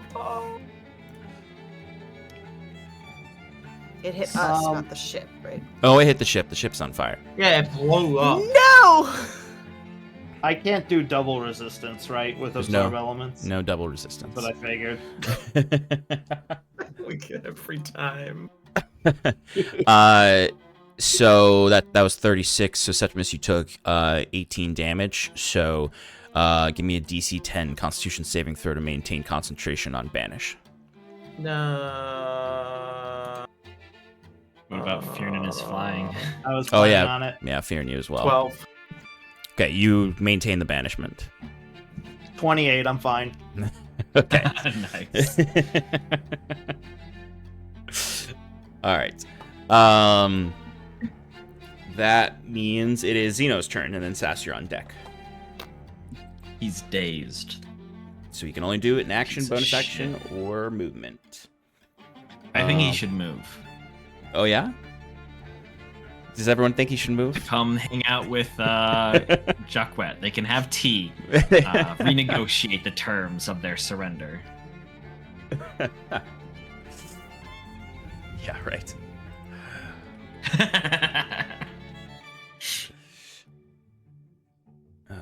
Where are my stupid things? I have too many tabs open. Question is, did the guy fall from holding the concentration to fly in the sky when you critted him? They don't The have guy concentration on these things. Oh, okay. They just float normally. Yep. Monsters do not have to follow all the rules of character sheets. Otherwise, they'd be very easy to beat. They've actually everybody in Halcyon, the new craze is these invisible high top shoes. You know, they're just on steroids. Yep. Yeah. They I gotta actually. give Sean credit. If it was me, I would have made, because you kept saying hover, hover, hover, and if a creature is hovering, it can't fall prone. Yeah. So I thought about it. I thought about it. I looked up the rules. You fall prone. All right. Anyway, let's see. How many does he do? So it would be that 1, 2, 3, 7, 8. And he can see. He can't see Jacquette. Aha! He is going to use tower. his teleportation movement ability to move to the other side of the ship, so he can see Fyrn. And he's going to target Septimus, Fyrn, and Sass with arc bolts. So that is. No, that's my spell. I know it's your spell. So he has 8 of them that he can throw at you.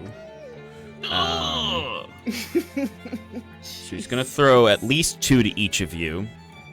Is this a spell? It is a spell. Counter spell. At it's my highest level. I'm gonna cast it at 5th level. Ooh. I literally have a pink sticky note here that says counter spell. Yes. So I don't forget. That's my Alright. other spell. So he has to make a con save to see if he gets the spell off. What's your spell DC? 20, baby. Okay. He is going to succeed. Fuck. He rolled pretty high. Silvery barbs. He's inside he's hiding. Can't see him. All right. You are all wearing metal. So these attacks are at Is advantage. that a question or a statement? All right, Septimus first.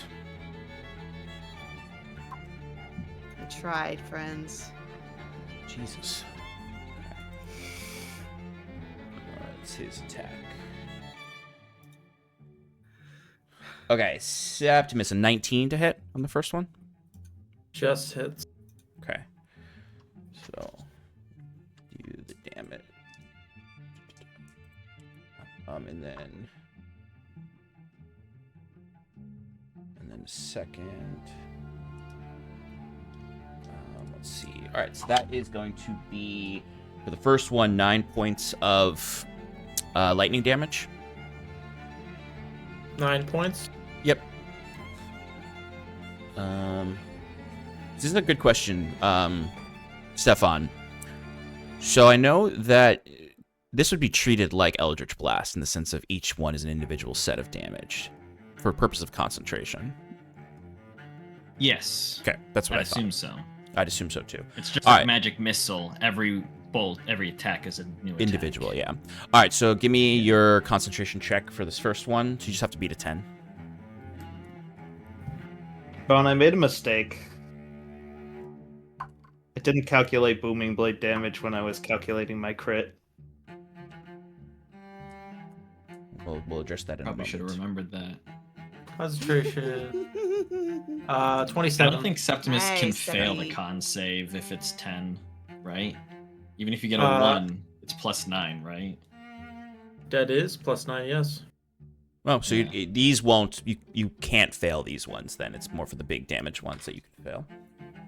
So I'll stop asking. Dirty 20 on the second one. That would- For Hits. 6 lightning damage.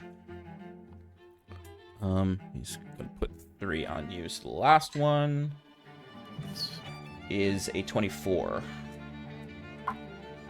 So that's another 8 lightning hitting damage. him. All right. Next 3 are What on was that last Fyrn. It was 8 lightning damage. All right, Fyrn. Hi. Fyrn, that's 28 to hit. 28. That'll hit. All right, so that's 8 lightning damage. I'm going to absorb elements on it, so it's 4 lightning damage. Okay. The next one is 22 to hit. Okay, that'll hit. All right, that is 7 lightning damage. Which is 3 lightning damage. And then a 25 to hit. The last one. Which is 9 lightning damage. Which is 4 lightning damage. And I should have cast shield instead, because it would have blocked all of them. Except for that first. Well, actually, no, you have pretty high AC. Sass, Actually, it to wouldn't have blocked. the first one. Yeah, I don't think the first one would have blocked, but Sass, to you. 20 to hit. Yep. All right, Sass, that's 4 lightning damage. Okay. And then a 20 to hit. Yep. That is 5 lightning damage. Ouch. All right, so he sends out all of these arc blasts to each of you, and that is his turn. Sass, you are up. All right. Crazy idea. Okay. So I've got control water. Mm-hmm. If I use the flood ability and I choose an area in a large body of water, which we are in, I would create a 20-foot tall wave that travels from one side of the area to the other and then crashes down. Any huge or smaller vehicle in the wave's path are carried with it to the other side.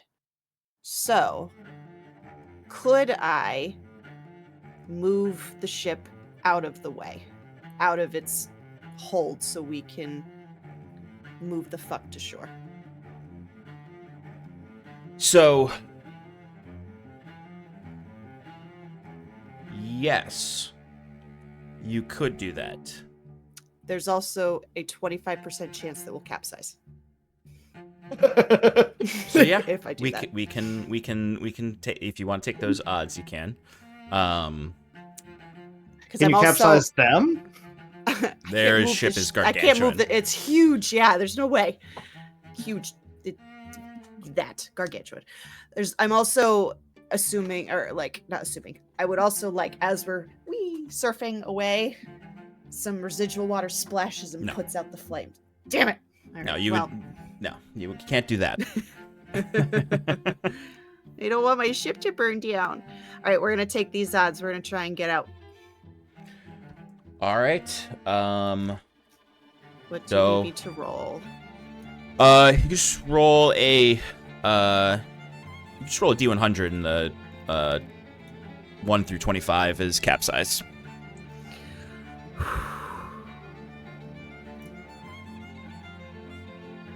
We're good. 43. Okay.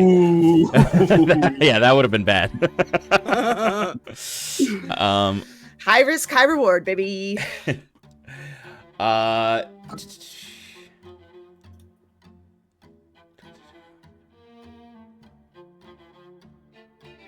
So, because the water level of all standing water rises.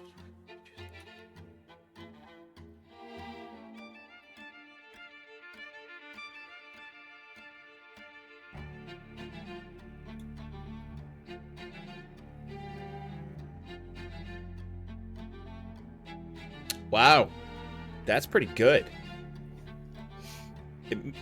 If I'm reading this correctly, it moves you 300 feet. Because it says one side of the area to the other, and it's a 300 foot. Oh, I'm sorry, no. It's an area 100 feet in each side, so it moves you 100 feet. But hopefully that's enough to get out of its hold, and then I can yell at my crew as we're riding the wave, get up here and get ready to move! Okay, so one thing to note for this.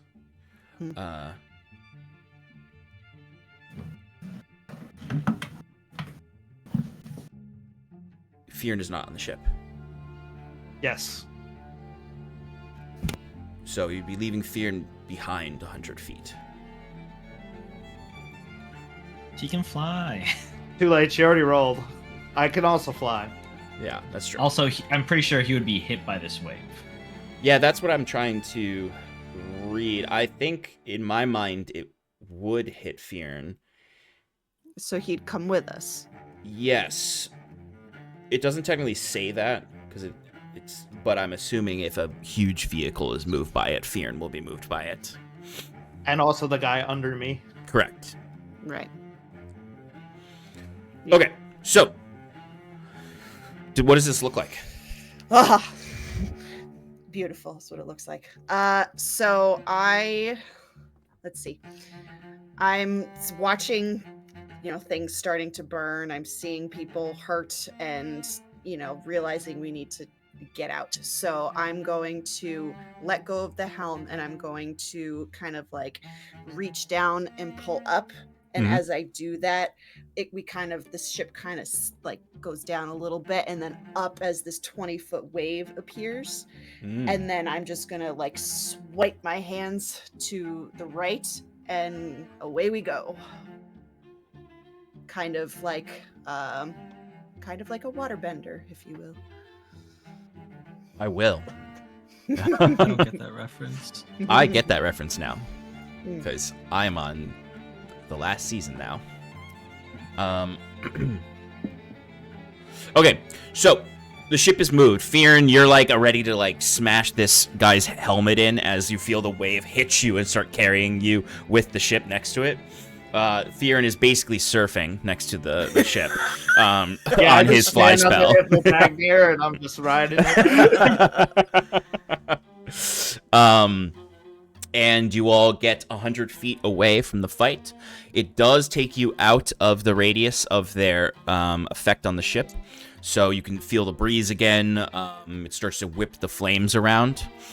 Yes, Jacquette. The Xeno is not coming with us, right? Correct. No, yeah, Xeno's not coming with you, yeah, because he's flying above the ship, so he would be out of the wave. It's just because the guard was in the water and down there that he gets carried with. Wanted to clarify. No, yeah, Xeno is not coming with you guys. Okay. Well, Septimus stepped away and it is his turn. Come back. As you were like floating away in the wave, you do hear like frustrated Xeno is like, not so fast. Whatever that means. The guard. I guess actually, you know what? Funnier is Fyrn is like surfing on the guard that was in the water. Uh-oh.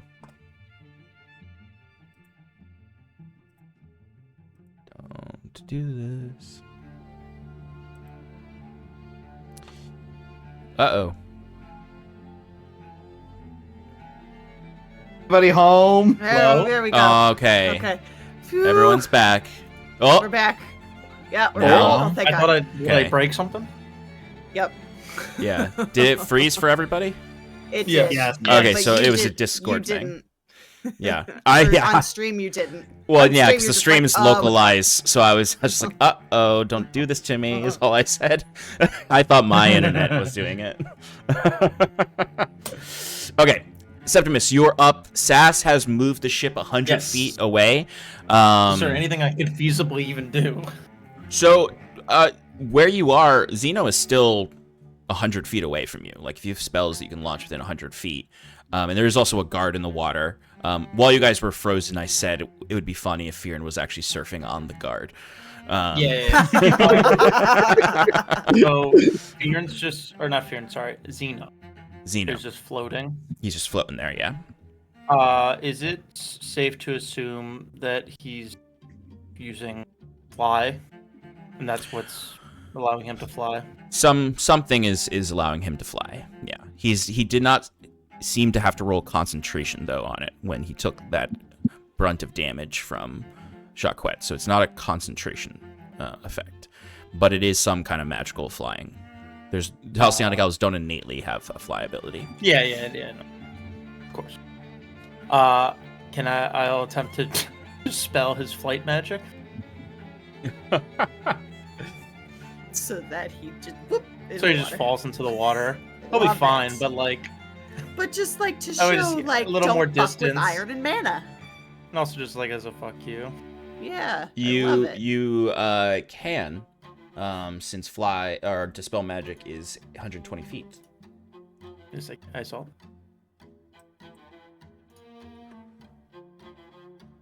As funny as it is, it's also more of like Yeah. allowing our escape, so he can't pursue us as easily.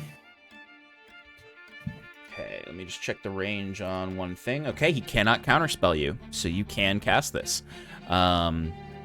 And since dispel magic is 3rd level and fly is 3rd level, it doesn't need a check. Woo! Shoom! He splashes Love into it. the water. Love it. Anything else, Septimus? No. All right, it is the guard's turn. How you want to do this, Sean? He cannot So wait a minute. move because of the Ithildagnir's frostbite and the slow. All he can do Wait, is hold on. Yeah. One quick question. Mhm.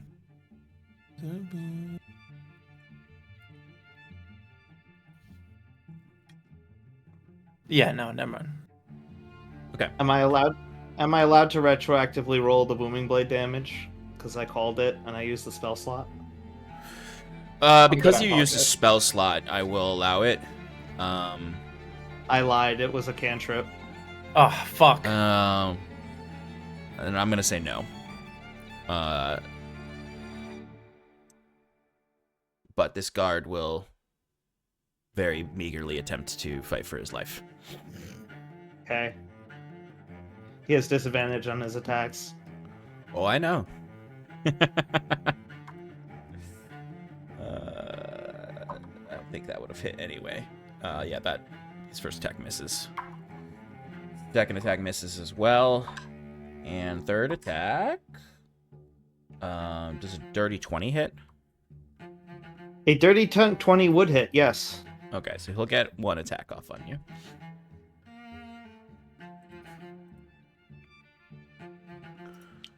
Okay. But if he has no movement, can he swim? He just can't. It's like in Valheim He when can you run out of stamina. He can flow. You got like 5 seconds before you start sinking. Yeah, basically. Alright, so that. It's reducing his damage, his health, like in Valheim. 26 force damage. What? It's not fair. That's the most Uh, damage I took this whole fight. And give me a constitution saving throw.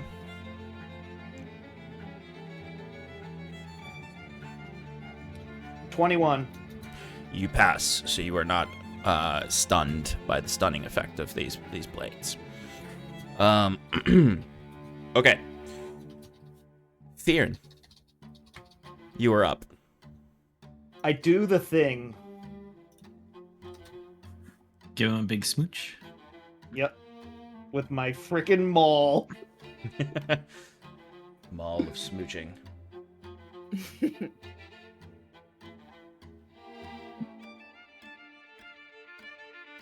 It's a 19, which is a crit due to my stacks on him. Absolutely. Here we go again, Shoni.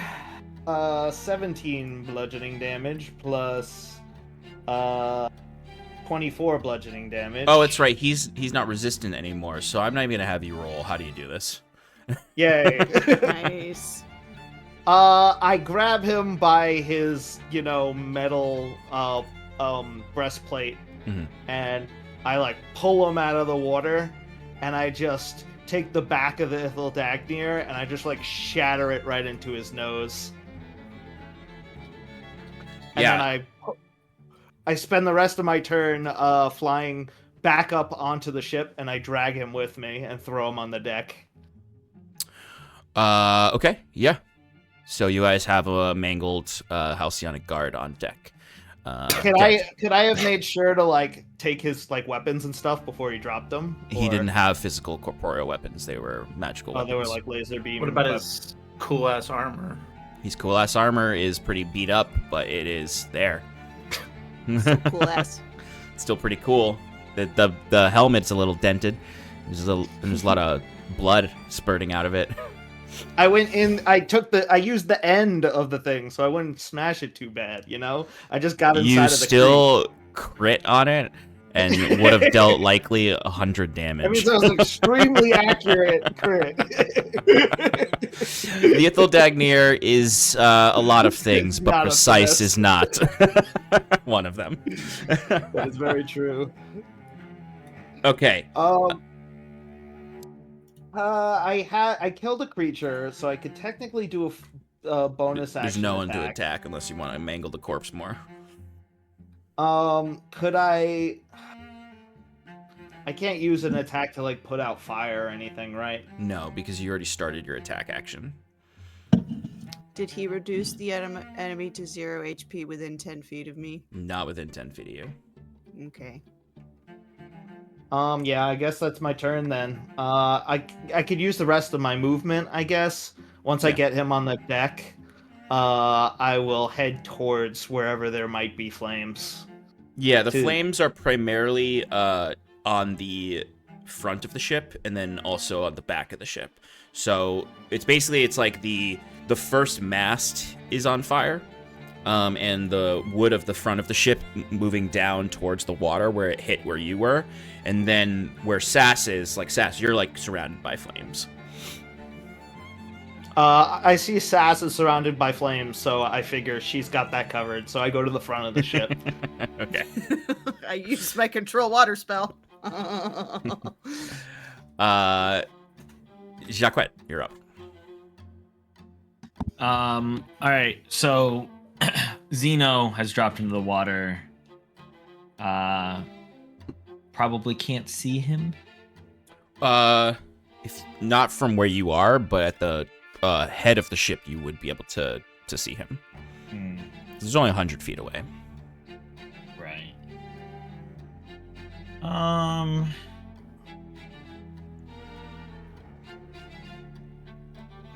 I'm gonna assume that he's out of the fight for a moment. So Jacquette is going to take out the decanter of endless water, and then douse the deck. Yeah, absolutely. The decanter, using this feature, will be able to put these flames out. They haven't spread far enough to need to like use multiple turns to put them out. Thank you. Ship safe, Captain. As Take you us look to back port. to her side of the ship still on fire. Oh, just yeah. Jacquette's cool, gonna right? hide. Looks. But don't worry. On initiative count 20, her crew comes out to put out the flames at the helm of the ship. Okay. Zeno's turn. He's wet. And so wriggling. wriggling.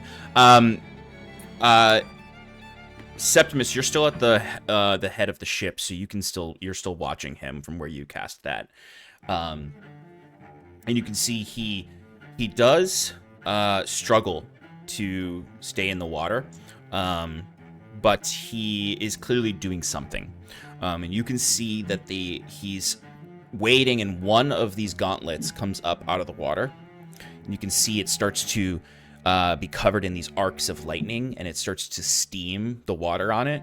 And as it starts to turn red hot, you actually all, even from this distance, can hear Zeno like screaming in pain as he's like using these gauntlets beyond like his capabilities. And he twists his hand, and at the center of his palm, the gauntlets, you can see like metal parts of the gauntlets actually like all shift, almost like pistons, as then from the palm, his hand shaking, appears this single dark sphere of energy. Uh-oh. Is this a spell? You are too far away. Damn it. Yes, I am too far away.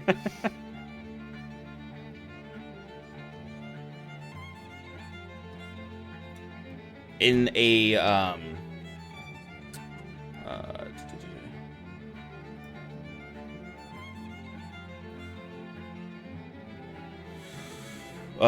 Jacquet would not be affected by. Well, actually, no. You did come out of your. No, I hole. hid at the end of my turn.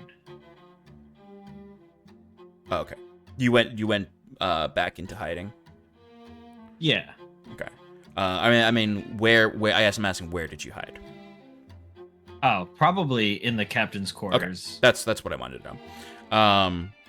All right. So then, Fyrn and Septimus would be the only ones affected by this at the front, since they're towards the front of the ship, because it's only a 20-foot radius.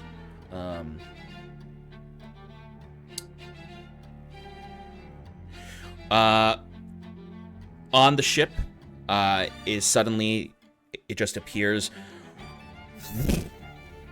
a massive sphere of shadow and void. A 20-foot radius sphere of destructive gravitational force appears. All space around it for within 100 feet of it are now difficult terrain. It begins to rip the ship apart. Uh-oh.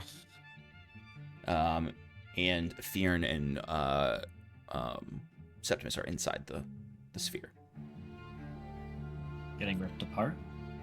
Not yet.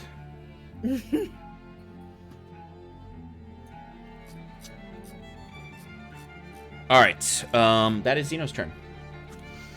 Sass, you are up. Okay. Before you do anything, you need to give me a strength saving throw. Why? I'll do it, Getting but pulled why? in. Because you're getting pulled in. 11. You get pulled in. To the sphere. To the sphere. Okay. Yeah, it pulls you, like, you are at the helm, and you feel Yeah. immediately yourself Like- get pulled forward, and then like your whole Yeah. body twists over the wheel, and you're like holding onto Yeah. the wheel, and that 11 just isn't enough, and you get pulled back. Ugh. Oh no. Okay. You're gonna take damage. No. Can I have advantage on this thing because it's my ship? No. I thought he was gonna go I for thought it. you were. I did too. It's my stronghold. I almost rolled maximum damage. Great. 43 Great. force damage. Ow. Okay.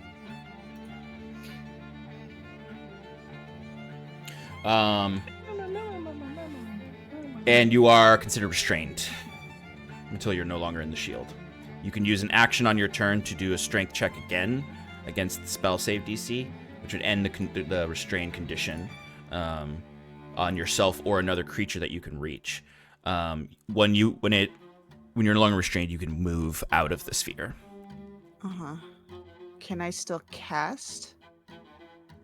Let me see if there's no. Yeah, you can still do things. You're just considered restrained. So you can't, as long as you're restrained, your move, speed is 0. Your Yeah. attack rolls have disadvantage, and you Yep. have disadvantage on dex saving throws. But you can still cast. You can still speak. Okay, You can okay. still see. Now, granted, inside yeah. the sphere, it's all dark. Sure. You have double sight though, so you can see in the sphere. Okay. Actually, I take that back. That's a different spell. I'm reading it now. Like, there's no blinded condition on here. This is just gravitational force.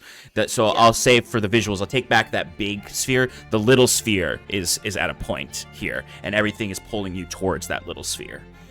Okay. But you feel like when that 43 points of damage hits you, it it's not like a bludgeoning hit on you. It feels like it's Yeah. pulling your like the cells of your body out of you. Like Yeah. you see Yeah. your skin start to like rip away a little bit. It's pretty gruesome. Gross. Yeah, gross. Okay. All right. But it's your turn now. Cool. Septimus, you're on deck. All right. First 3 Eldritch Blasts. They're going to be a disadvantage, but they're going at him. Okay. 1. 17, I don't think is going to hit. He uses shield. Okay. Right. This is a concentration spell. Like you can see him channeling it out in the water. Okay. 30. That will hit. All right. I will roll the damage, and then I'm going to do something else. 11 points of force damage. Okay. I would like, on this one, to use my brand new Hurl Through Hell feature. Once per turn, when you hit a creature with an attack roll, the target must succeed on a DC 18 Charisma saving throw. Should be DC 20. I don't know It's- why D&D it Beyond says is being 18. dumb. Okay, DC 20 Charisma saving throw. I'm not looking at her Ooh. stats. Charisma. Charisma. And what does this do? It sends them through hell. If Read they the description for fail, me. if Yeah. they fail, the target disappears, taking 8d10 psychic damage if it isn't a fiend, and it has the incapacitated condition until the end of my turn, where it reappears in the space it previously occupied or the nearest unoccupied space. Okay. So it would remove hit So from here. Fail. Yeah. It would. DC 20 charisma. DC 20. DC 20 charisma. Let's see. Okay. This is very possible.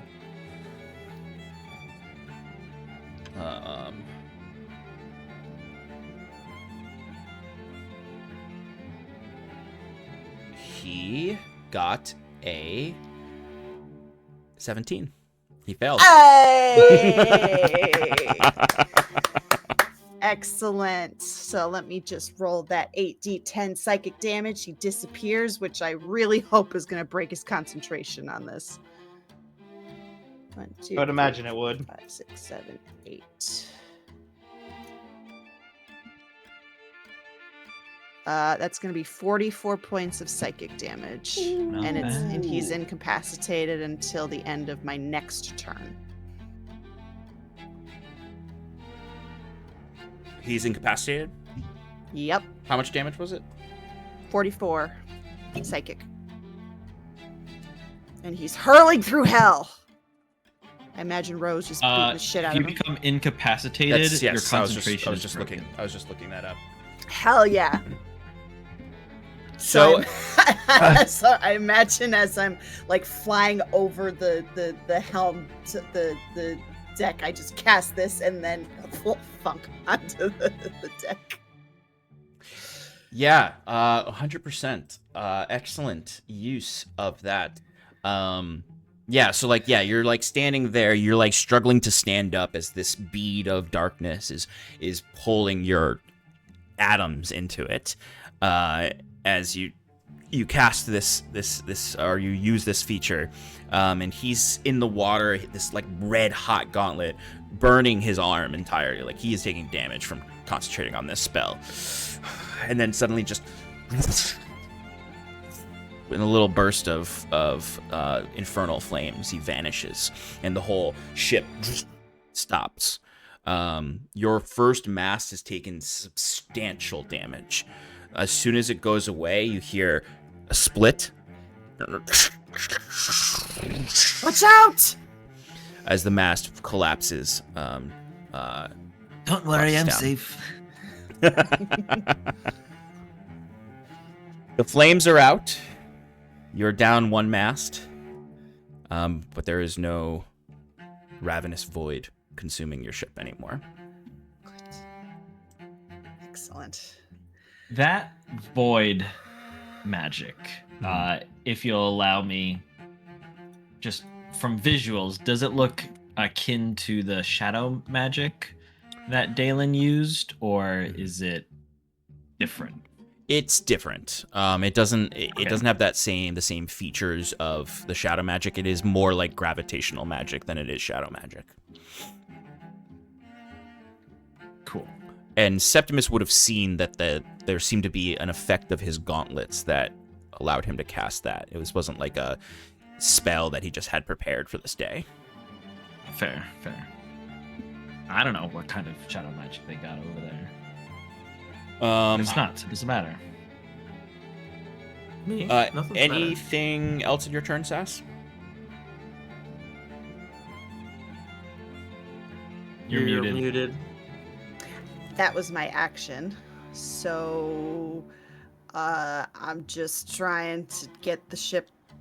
I don't know if I use my bonus action to just start shouting orders at my crew just go. Come on, get us just as fast as you can. We're gonna fix it. I promise. Just keep going. They will automatically start moving the ship. You've reached the edge of your area for the control water, so you can't continue pushing the ship with that. I don't believe. Unless it moves like with you. Look at your spell there. It's a 100. It's just the 100-foot cube, or 100 by 100 cube. Yeah, because you're affecting that body of water, so you'd have to recast it on the new body of water. Mm-hmm. Okay. So it says the wave repeats on the start of your next turn while the flood effect lasts. Yeah, it's within that. It's basically like that wave just keeps going. The wave keeps getting I didn't created, see that. There's yeah. Oh, okay. I didn't see the cube at the top. Okay. Yeah. Wait, so will that push him towards us?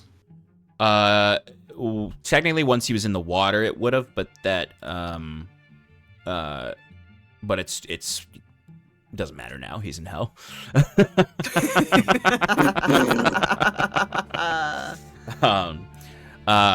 When he comes back, it will push him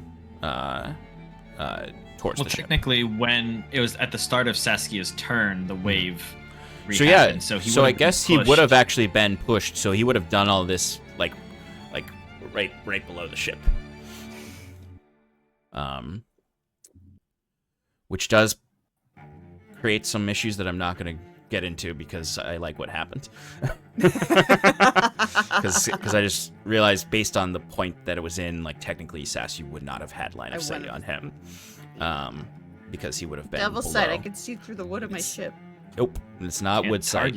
It's not wood sight. Well, he would be moving at the same time as her turn, right? That's what we're gonna say.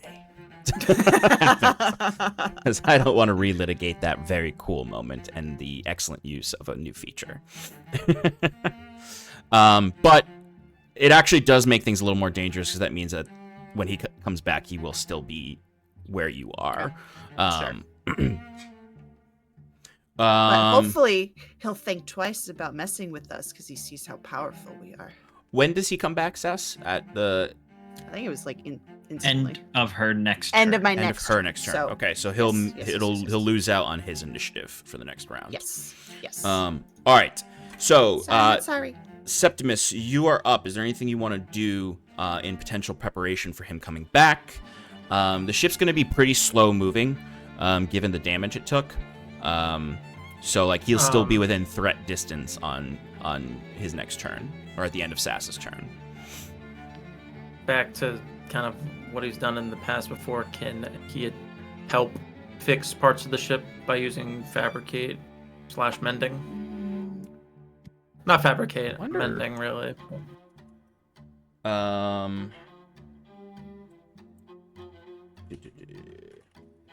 The only issue with mending, like you can repair like some of the damage on the ship. The main damage of like the mast, I don't feel like mending would be able to accomplish that without like somebody lifting the mast up. Oh, no, never mind. No, the break has to be no larger than 1 foot in any dimensions. You can't mend the mast, but you can probably you can superficially mend the scorch damage. How big is the mast? The mast is size of a mast. It's the dimensions are large. yeah, I would say we can consider it large because I guess can fabricate. And it's knocked down. It's knocked down. It's knocked down. Yeah. All right, so this might be a little silly, but it's just because fucking wizards decided to describe it that way. Wait, why can I see?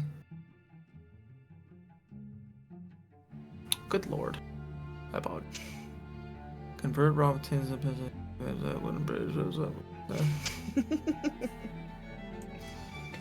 Basically, what you're trying to do is recycle the mast to create a mast.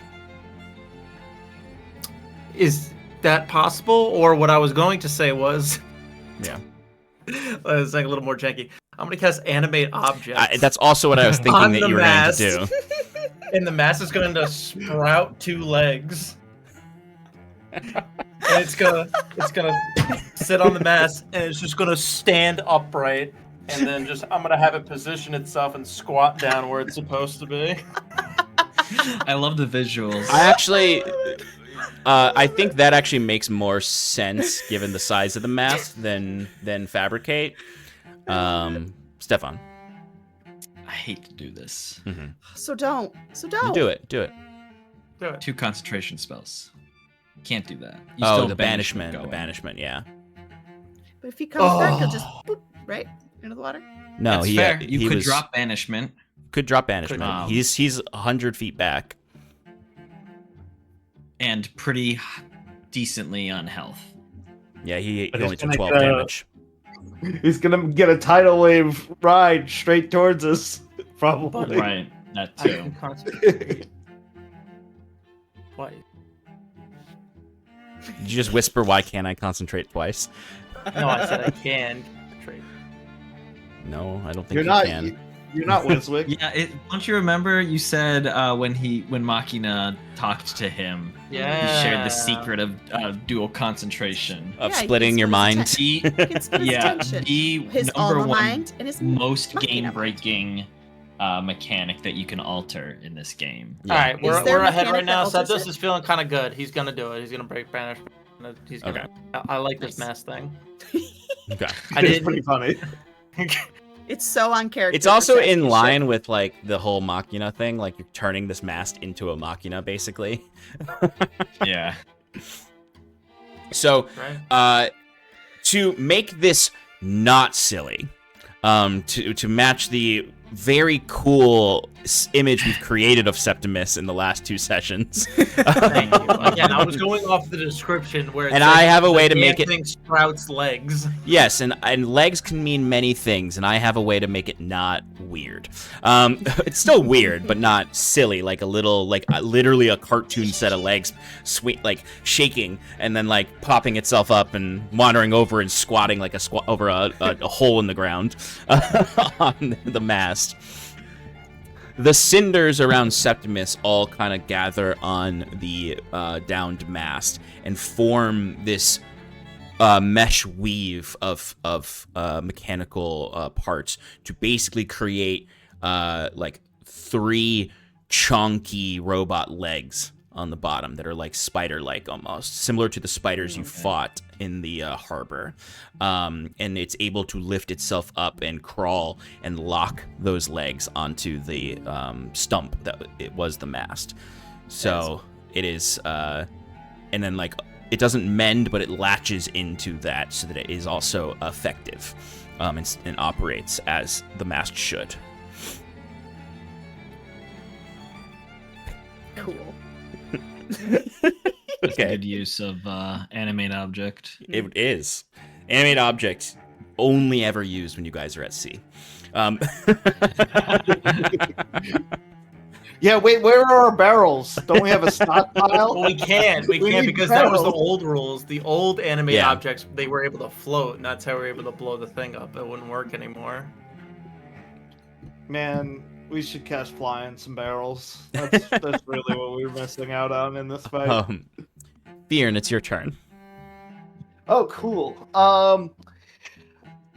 Can I see the spot where this guy went invisible, or this guy disappeared from the face of the earth? Generally, yeah, you know where he was. Okay. I'm going to get close to it, as close as I can, while still maintaining being on the ship, and I'm going to cast, with my Ithildagnir, the old Ice Storm. Remember this one, Sean? You're casting it now while he's not there? Well, I'm readying to cast it when he does become there, but I don't think it really matters. He still takes damage if he's in the area. He's not in the area. He's in hell. Yeah, but like when he comes back, he'll take the damage. Yeah. Yeah.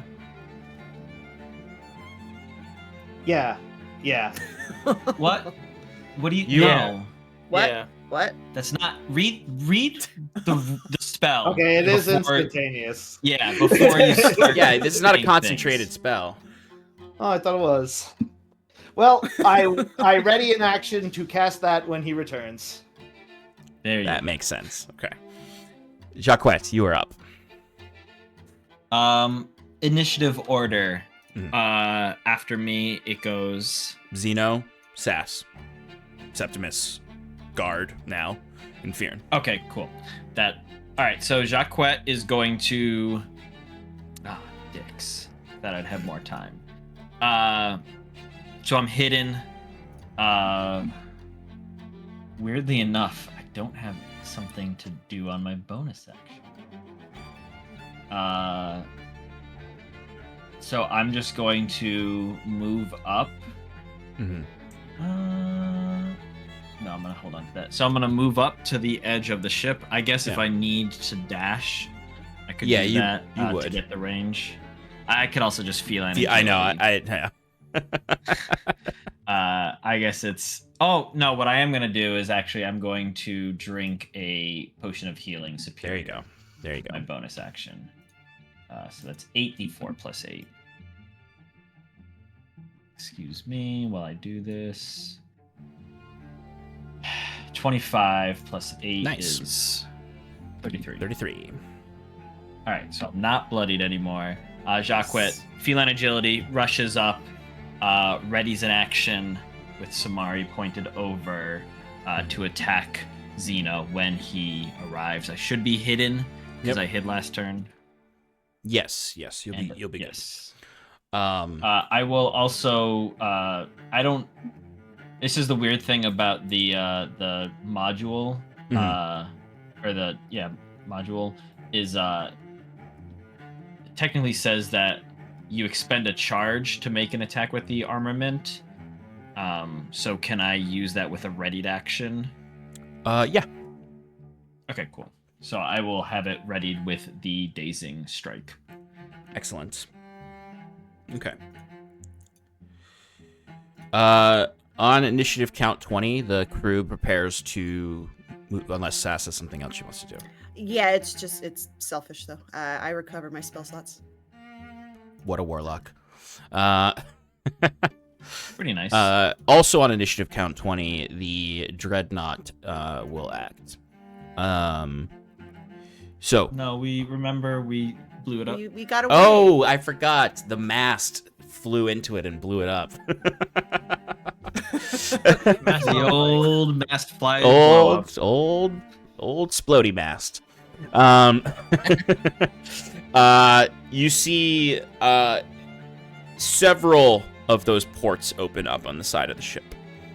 And you all see innumerable amounts of glowing lights from there. Oh, innumerable. You truly feel like you are about to be nuked Obliterated. at this point. Yeah. Obliterated. This is them being like, okay, they've essentially kidnapped our ambassador, rejected our offer. We will destroy them. We will just destroy them completely.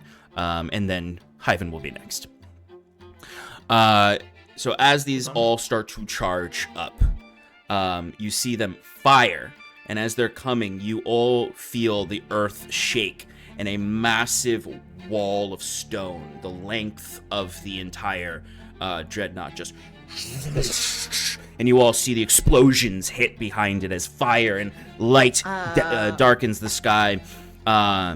As you would all then see floating above you, 100 feet up, is the form of Sigil.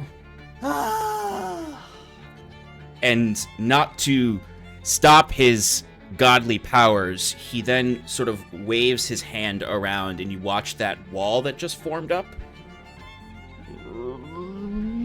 collapse forward into the dreadnought. You're not. You see it collapses, like breaks apart over the dreadnought, and there's this huge wake of waves rising and falling, as the dreadnought is pushed away and heavily damaged by this. Zeno doesn't get his turn. No, it doesn't. Is it at the end or the start of Sass's turn? End. End. Yes. So Sass, you are up. You can hold an action as well if you want to attack Zeno. Yeah, I'm gonna hold Eldritch Blasts. Okay.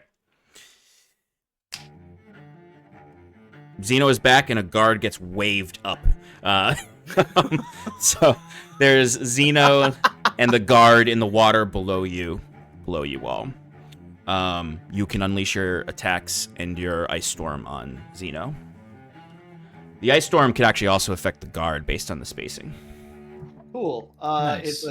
It's a 20-foot radius, 40-foot high cylinder. Okay, so those of you prepared attacks, Jacquette, Sass, go ahead and roll those attacks. So 21 hit, Zeno. Yes. Oh, I got a nat 20. So did I on my second roll. Ignore this Damn. damage. Dexterity saving throw, please, Sean. Why do you keep doing two? Stop it. Stop it. Stop it. Clear. God damn it. I got a dirty 20 in Dex. All right, last one will miss. So this is the first. Oh, and then the damage. guard. Guard failed on the Dex. Cool. I will need a DC 16 con from Zeno to avoid the. He gets a 17. This is. It's a what? He got a 17. Oh, okay. I thought you said he got a 7, and I was gonna be like, "What a piece of shit." For the guard, it is 10 bludgeoning and 20 cold. For the other guy, it's halved because he saved. Okay. I, with my crit, 29 points of force damage on Zeno, and I'm going to make it a repelling blast, so he goes 10 feet away. Okay. He is bloodied. Also, the area that the ice storm is in is now difficult terrain till the end of next turn. Perfect. Jacques, what was your damage? 74 magical piercing and Nice. 6 lightning. You say nice, but I rolled really poorly on the sneak attack. 74? That's awesome. Oh, nat 20. Yeah, I could have that's done a good. lot more. Okay, well, I'll take my compliment back then. Jeez. Good. Don't That's like how much compliment I me do when I on crit. mediocrity. Okay, he is well bloodied, but Zeno is still alive.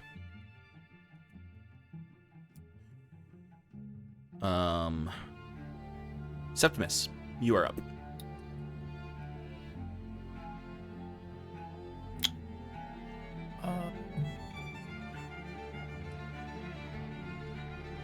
Got a guard and Zeno down below in the water.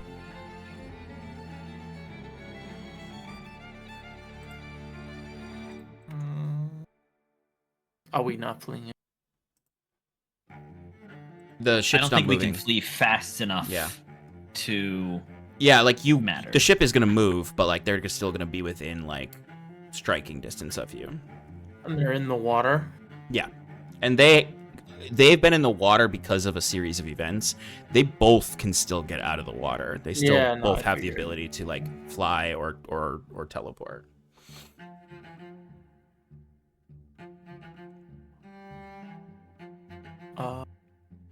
Wait, is this concentration? Where are you? Yes, it is. All right, you know what? I'm just gonna Sacred Flame one of them. Why not? Okay. Xeno or the guard? The guard. Okay. He's taking more damage, right? No, Xeno's taking way more damage. Okay, then Xeno. Fuck that guy. Okay. 18. Dex saving throw? Mm-hmm.